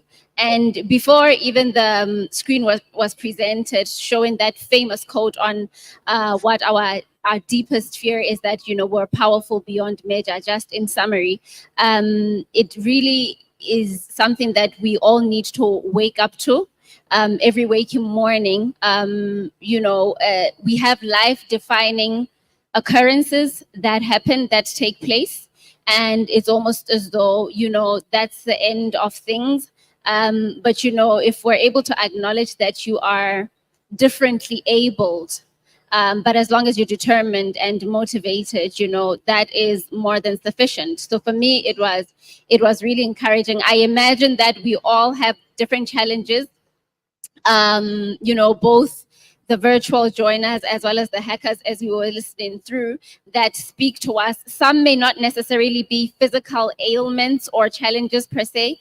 They vary, they vary across our different experiences. So a very special thank you to you. Maybe another word from my co-MC. Really no questions, but we are overwhelmed and encouraged. Perfect. Thank you, guys. Got my attention particularly when you showed when you were hospitalized and you were in such a critical condition, but you overcame the challenges. And then the quote that you mentioned to the tune of when bad things happen, great things are attracted. I hope I'm not misinterpreting you, but it's really a word of encouragement. I think it's more encouragement for the hackers to do more with what they have. Any challenge that they may come across in this event, take it as a motivation to do better. We are really, really, really grateful for for your presentation, your milestones. Very motivated. A round of applause for our Paralympian. Thank you so much, guys. Appreciate it. Good luck. A champ in his own right. Another thank you, Peter.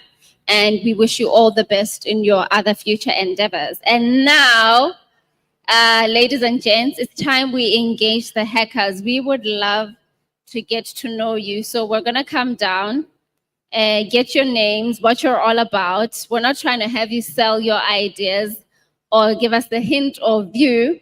But at this point, it would really be great for us to come down and have a physical engagement with our hackers, get to know you. Time to be on screen. Who's gonna go first?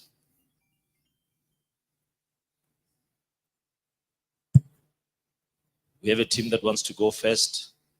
Tell us the name of your team and what you're on about.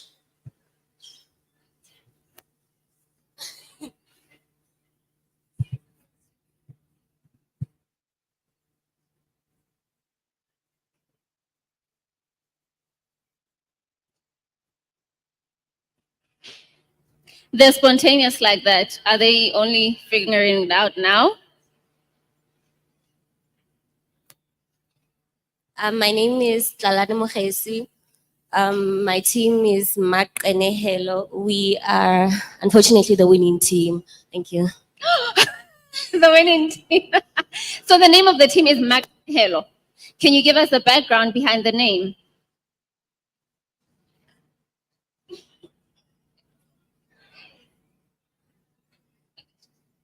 Okay, we are trying to automate the budget claim process through a chat box called Maqene.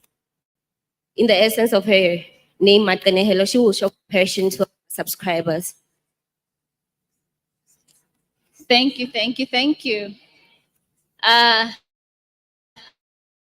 Next team. Yeah, we're gonna pick. No shying away from this one. All right, we are Identity Insights Wizards, and we are about creating a centralized KYC management system. Amazing. Team on my immediate left. We are Golden Explorers. We are digitizing AML assessments and KYC refresher. KYC refresher, a big priority in country at the moment. Very interesting. From the energy, one can tell competition is tight. Eh? Team on my immediate right. Pambili. We are moving RPA forward.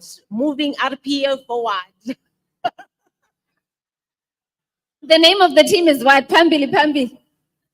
Our team is Pambili. Like we are the winning team. So Pambili we go. Pambili team.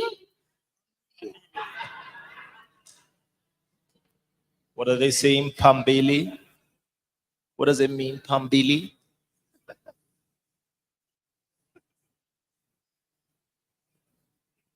Next team we have.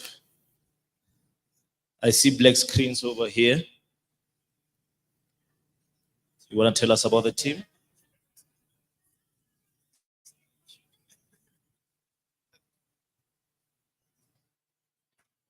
I am Polwana. We are the Easy Nyoga team, the team with the highest IQ, and I think we are the only team that's gonna deploy on the cloud, the big data, the AWS, you name them, you're gonna find on this team.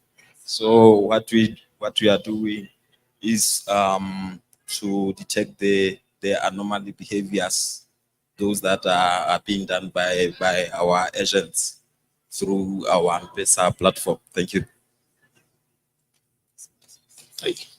Tight competition, eh? All right. Team right in front of me. It's the very last day of the hackathon.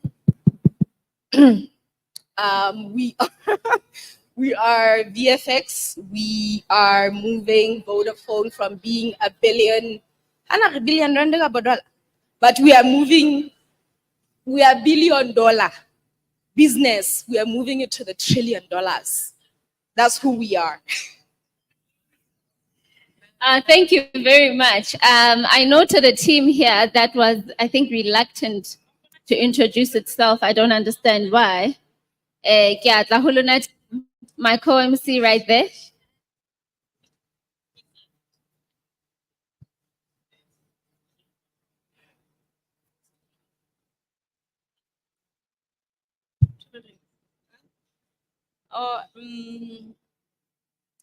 Team ya rona e bitswa customer lovers. Idea ya rona we are trying to solve problem of withdrawal of funds, lost money when customers are withdrawing. They tend to withdraw to wrong agents and then they lose their money. So we are trying to solve that. Nice one.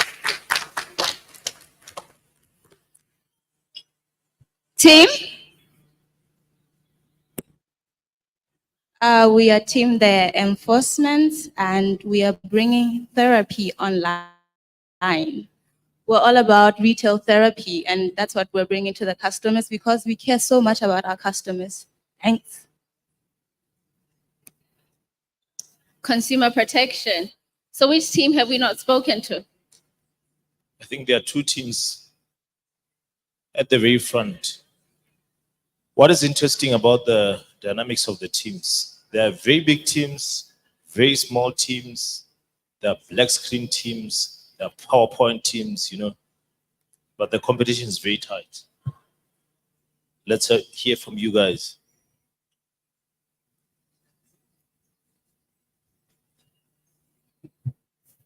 Okay, our team is VodaBet. We're all about making money, new revenue streams for our business. Thanks. Revenue bet.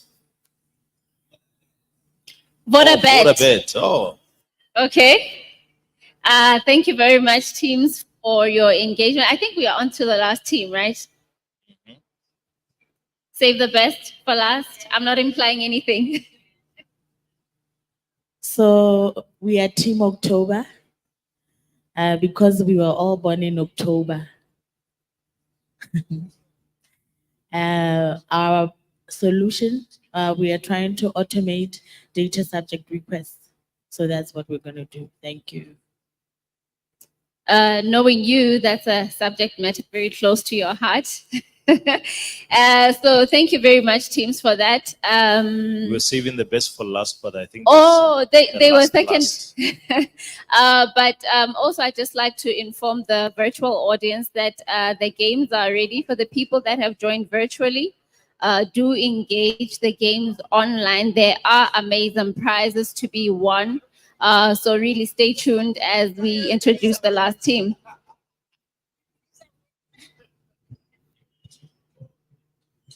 The name of the team is Ghost. Yeah, we're doing ghost things. Unfortunately, my fellow team members won't say anything because they're actually real ghosts. Yeah. So the ghosts won't use their outside voices. I feel like I've experienced this before. I am sensing some paranormal activity standing here. So I'm gonna fast move away from the ghosts, lest anything, erupts. For now, however, though, to the people that have joined virtually, to our hackers in studio right now, we do have another sponsor of ours, Oracle. So let us please pay attention as our video goes on in a few. Once again, teams, good to know you. Happy to hear your presentations in the Dragon's Den sooner than later. So yeah, crunch time. But for now, Oracle, please.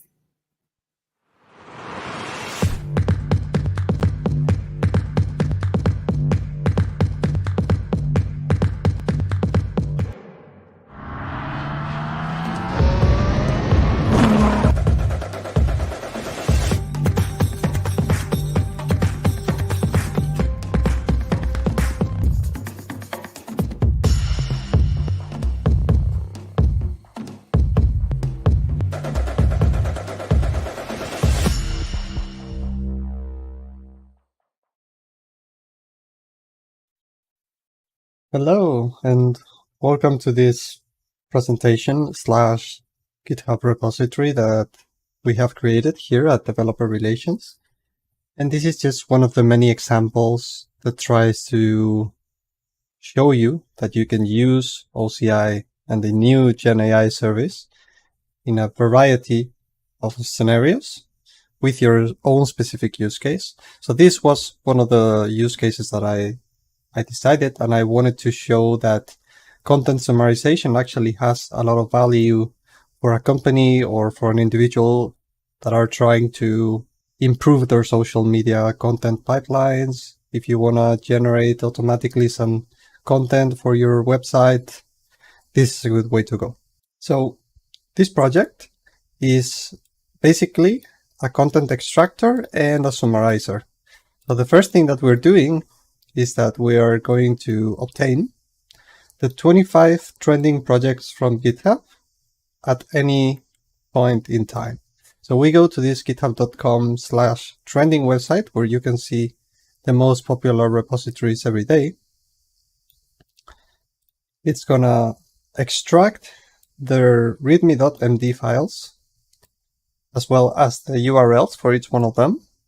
And it's going to summarize the README files so that we get an understanding of the repository wouldn't be as popular as it is, right? So we are almost assured that 99% of the README files that we are going to process here are actually good content. So just to give you an overview of the large language model that goes behind it, you can actually choose between Cohere models or actually using Llama 2. So the prompt is going to be something like, and you can modify this, of course, generate a teaser summary for this markdown file, share an interesting insight to captivate attention. The extractiveness is a parameter that allows us to specify how much do we want to reuse the input in the summary.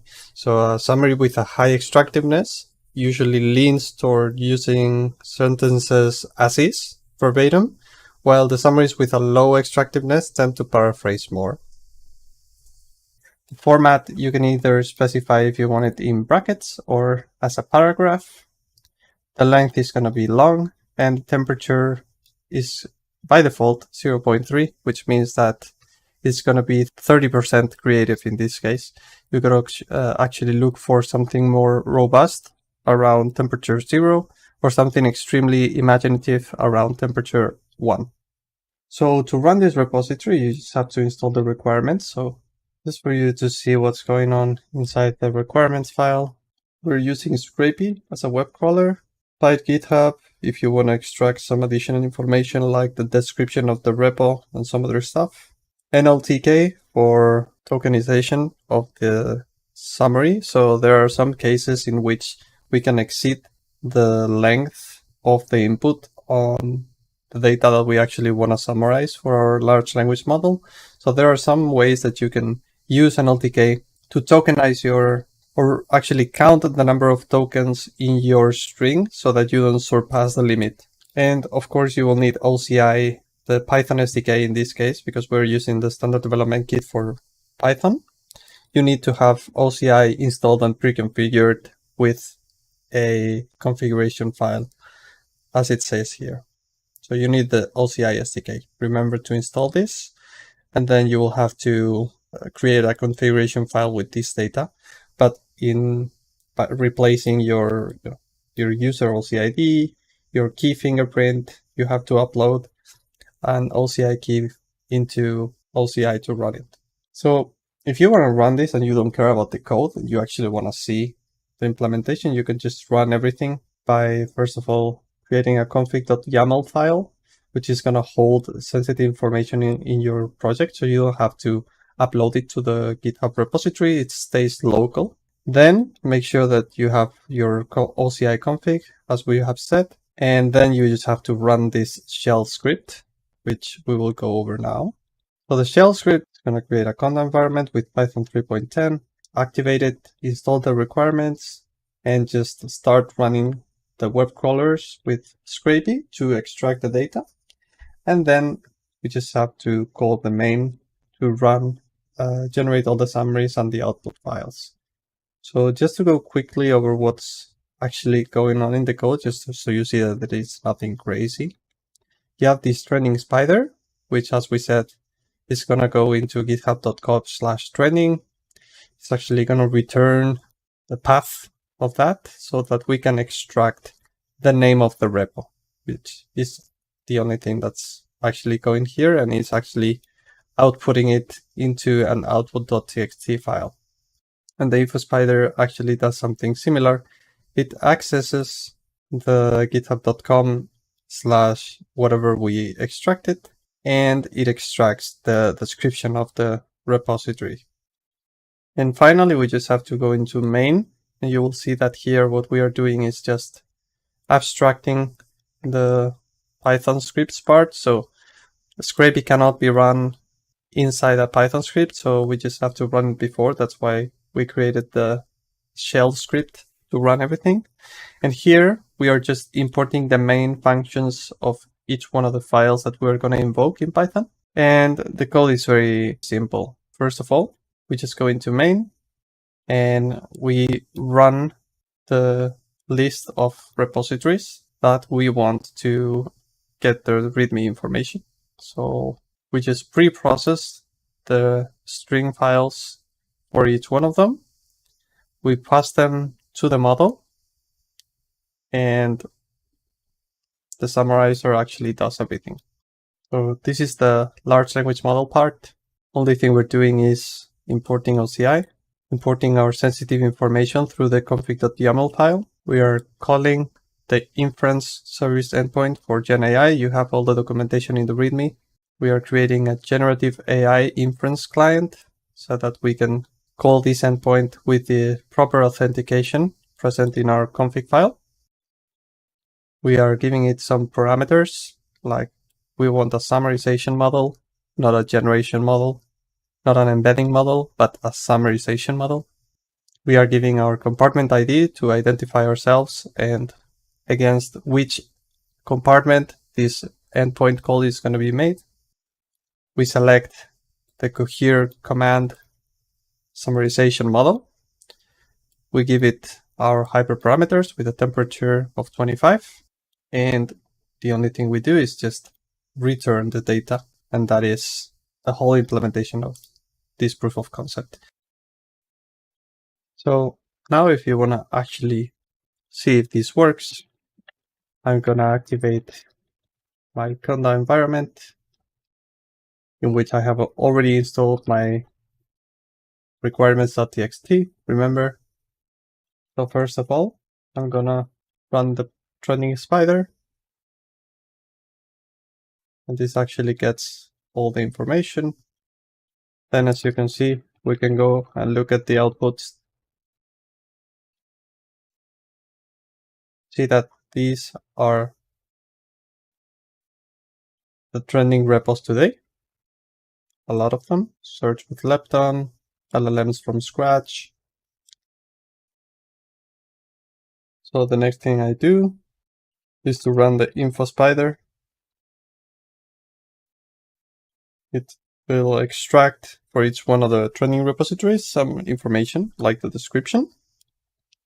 And then the last thing I have to do is just to run this main file to process the README files as well and run the summarizer on top of each one of the repos. So we will get 25 outputs for each one of the summaries of the README files.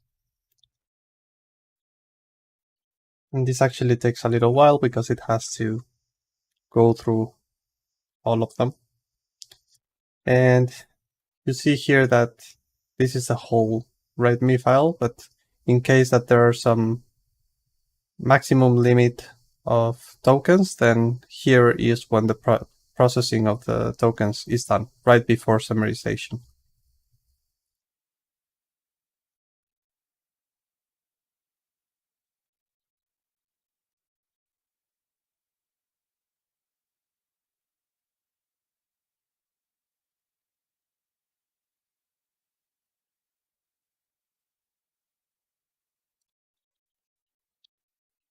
And now we can take a look at the outputs.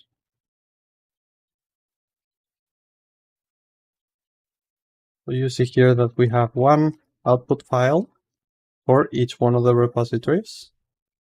Search with Lepton is a tool that allows users to create conversational search engine. And you actually, let's see another one, output 3, for example. This is a little bigger, right? Data Engineering Zoom Camp is a self-paced online course offered by Data Talks Club, covering various topics in data engineering. So we see that it actually makes a lot of sense what's actually being written. The summarization is done correctly. And one of the good things is that actually you don't need a GPU or anything to run this locally. You can just make an HTTP request as a lot of developers and actually get this result in no time. We did 25 summarizations in about 3 or 4 minutes. So I hope you enjoyed this little use case that shows you how you can integrate generative AI into your content pipelines. You can actually reuse this in whichever form. This repository is in our Oracle DevRel repository, which has a UPL license. So you're free to reuse our code, contribute, and we'll see you in the next one. Just remember that this is really useful for companies, or even you, if you're an individual. You can use these to generate some content, summarize some content which has already been written by someone else, and give your own unique perspective into it by modifying the prompt, doing prompt engineering.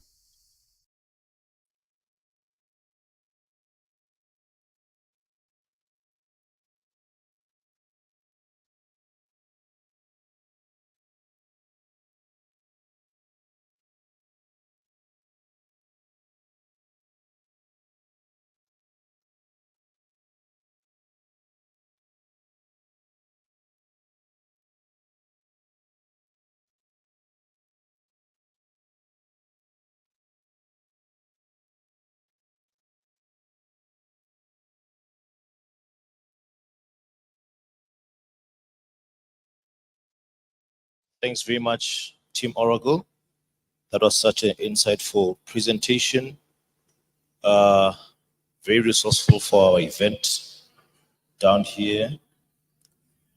I see as I walk through down the floor, I see black screens. I see Oracle applications running from table to table. So what a time to have such an insightful presentation. At this juncture, we will have our very own The prizes, yes. There are a number of games that were announced earlier to be played and prizes to be won. But it doesn't seem like we have too many participants. Please stay engaged. Online audience, as well as the physical audience, remember there are prizes to be won. So yes, online audience, please, can you engage with the games? We wouldn't want to close off the morning without having announced any winners. We are soon to close, and it would be amazing for us to start off the day with a bang, and encourage engagement from wherever you are. So I feel like I'm here now buying time for you, and a favor to now engage with the game so that we at least have time. We still have a bit of time. I'm buying time for you to engage with the game.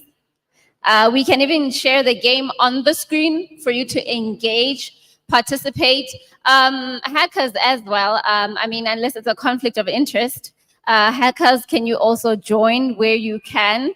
But do remember, however, to everyone who's joining virtually in studio right now, mute your mics. We're trying to avoid any ambient sounds. So hackers, join, virtual joiners, engage the games. We want to, there it is. There's a demonstration right there. Pair as you can. See the demonstration? If you're able to pair 4 ones at a go or 4 twos at a go, you get yourself a prize. So move quick, fast. Hackers, you're able to scan the QR code and join on your laptop. So please go for it. Prizes to be won. Names will be displayed as well as the prize. So we are live updating on who is engaging with the games, who is, first in line on the race. So if you can move quick, fast, unless you don't want those prizes, hackers, virtual audience. The prizes truck is actually parked outside. If there's no one playing, we'll just go back to the office. Do you want to see the prizes? We're trying to create the excitement for you. Do you want to see the prizes? Yes, no. We can present the prizes. We can show the prizes. If you're not trying to play, do get in touch with your colleagues that are joining virtually. we can present the prizes. Please join.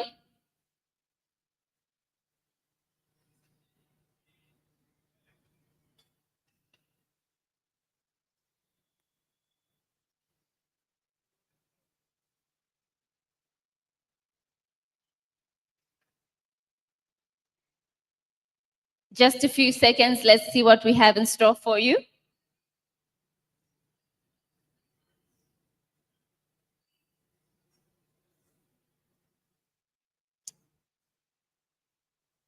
So hackers, are you saying you're unable to scan the QR code?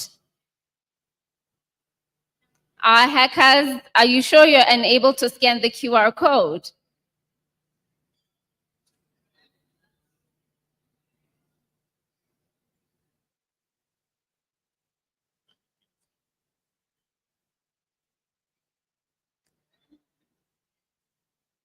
Prize slide is creating a bit of an anxiety for us to see what's in store, but it will be coming up shortly.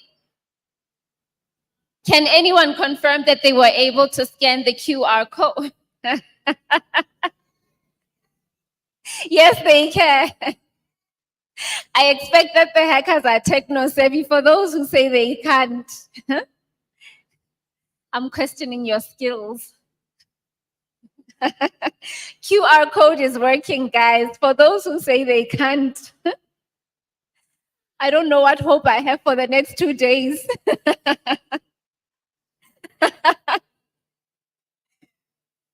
QR code is working, guys. Please try. I don't know if you're connecting a VPN, are you hotspotting, are you what? Do try whatever measure you can to ensure connection. I have received confirmation that the QR code is working.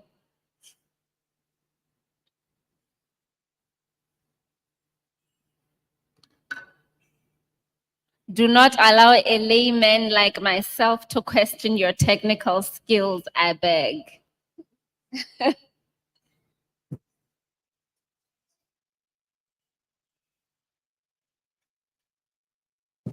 We're testing on our end. Okay. So because we have a bit of time, we're going to send you the QR code, right? No winners yet. Hackers, the QR code has been shared. Can you confirm now if you're able to access? A message that there are no winners yet. Not sure how to interpret that one. Does it mean we are all losing? Membeo, thank you so much for sharing the link. There's a link as well. There's a link as well. No one is playing yet. Guys, after this, it's crunch time. After this, there's no time for games. So if you don't take this opportunity now. Oh, there's a list now. We have a list. Okay. We have a list. We have 3 winners.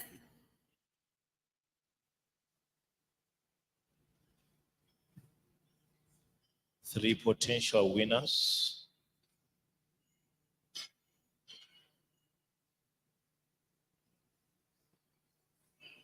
See, that's what I just heard from someone.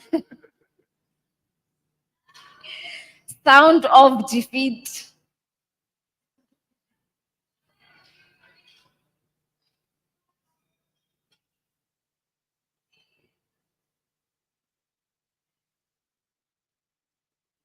I see people on their devices. I'm hopeful. I'm hopeful.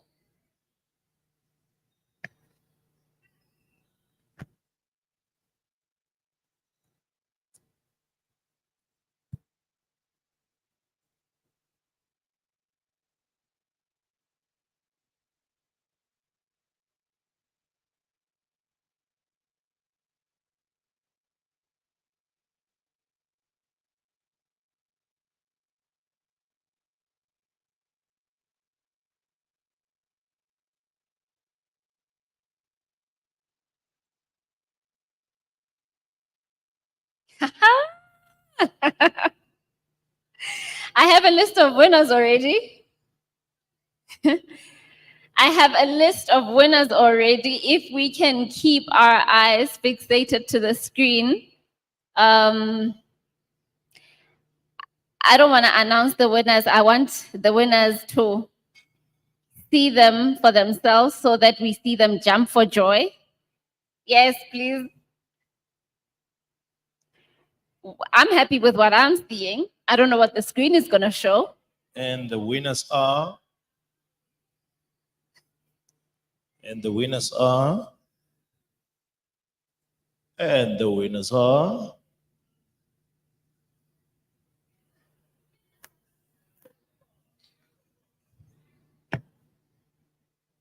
Some people are not even facing the screen because they're like, I didn't even play. I lost all the games.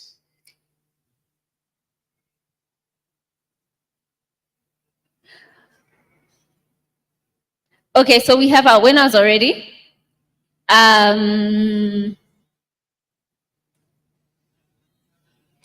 We're just fixing up the slide for you.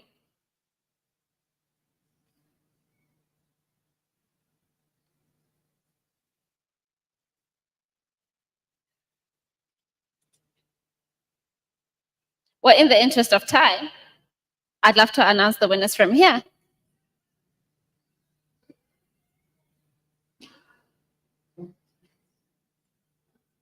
Connect 4 winners. What I'm not seeing, however, though, are the prizes. Can we have the prizes? Iskabali winne moya. I have the list of winners.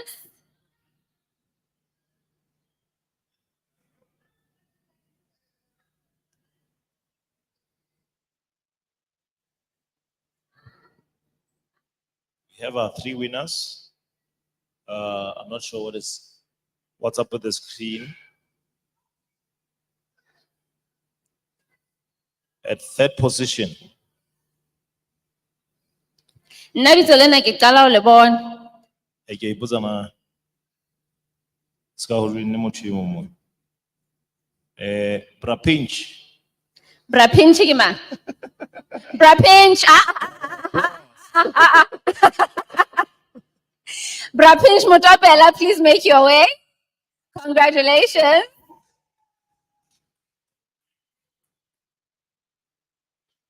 Brapinchi, 3rd place.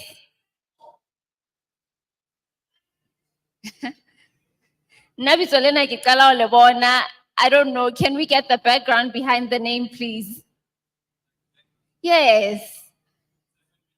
Ha ke tsebe Pinchy. Or it says Pinch is a family bit. It's on his social media page nickname. as well. Pinch is his family nickname. 2nd place. And we have none other, Mr. Taku.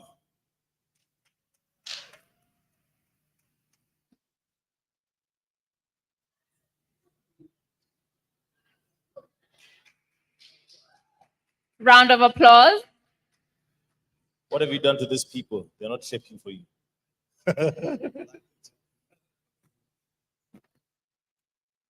First prize. Mpuse, you got it.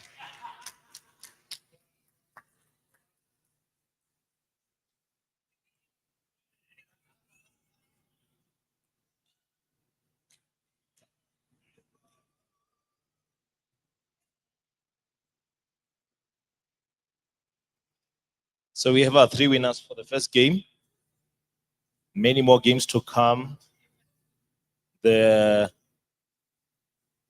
truck that holds the prizes is a very big truck outside. You haven't seen it, I've seen it. So their prices are going to be very hefty. It's almost impossible to actually bring them into the auditorium, you know. So they'll be delivered to their homes because they're quite big prices. A round of applause for our 3 first winners of the day. But you know, seriously though, we do not have the prizes in venue, but the prize is a cash prize to a total tune of 500 maluti. First prize, 300 maluti. Ena ya bobedi re tla e buisana. Le third winner, le second winner hona ebe re e hlopha jwang. But yes, congratulations. Congratulations to the winners. And soon we will be closing off for the hackers to hack.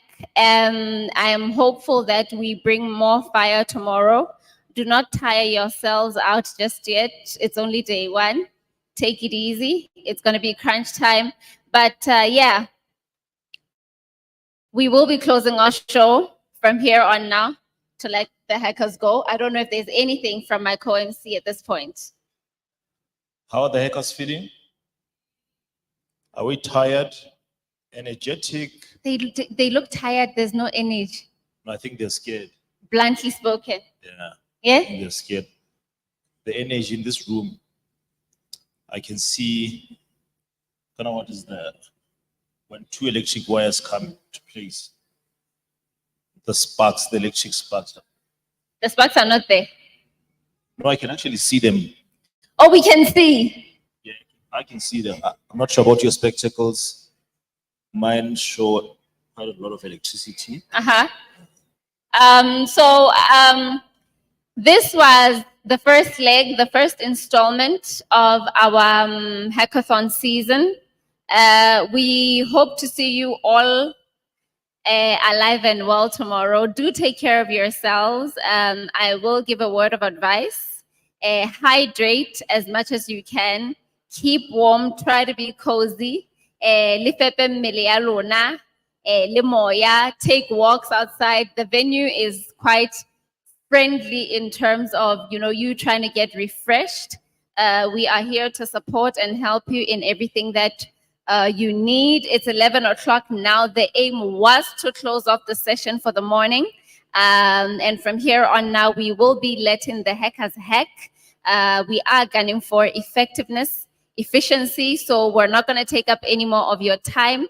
We do note that you are anxious to get the work done. Let us get those dollars, hackers.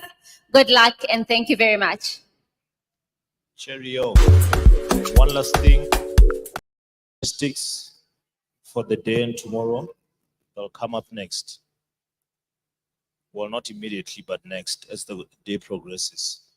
Enjoy and may the best team win.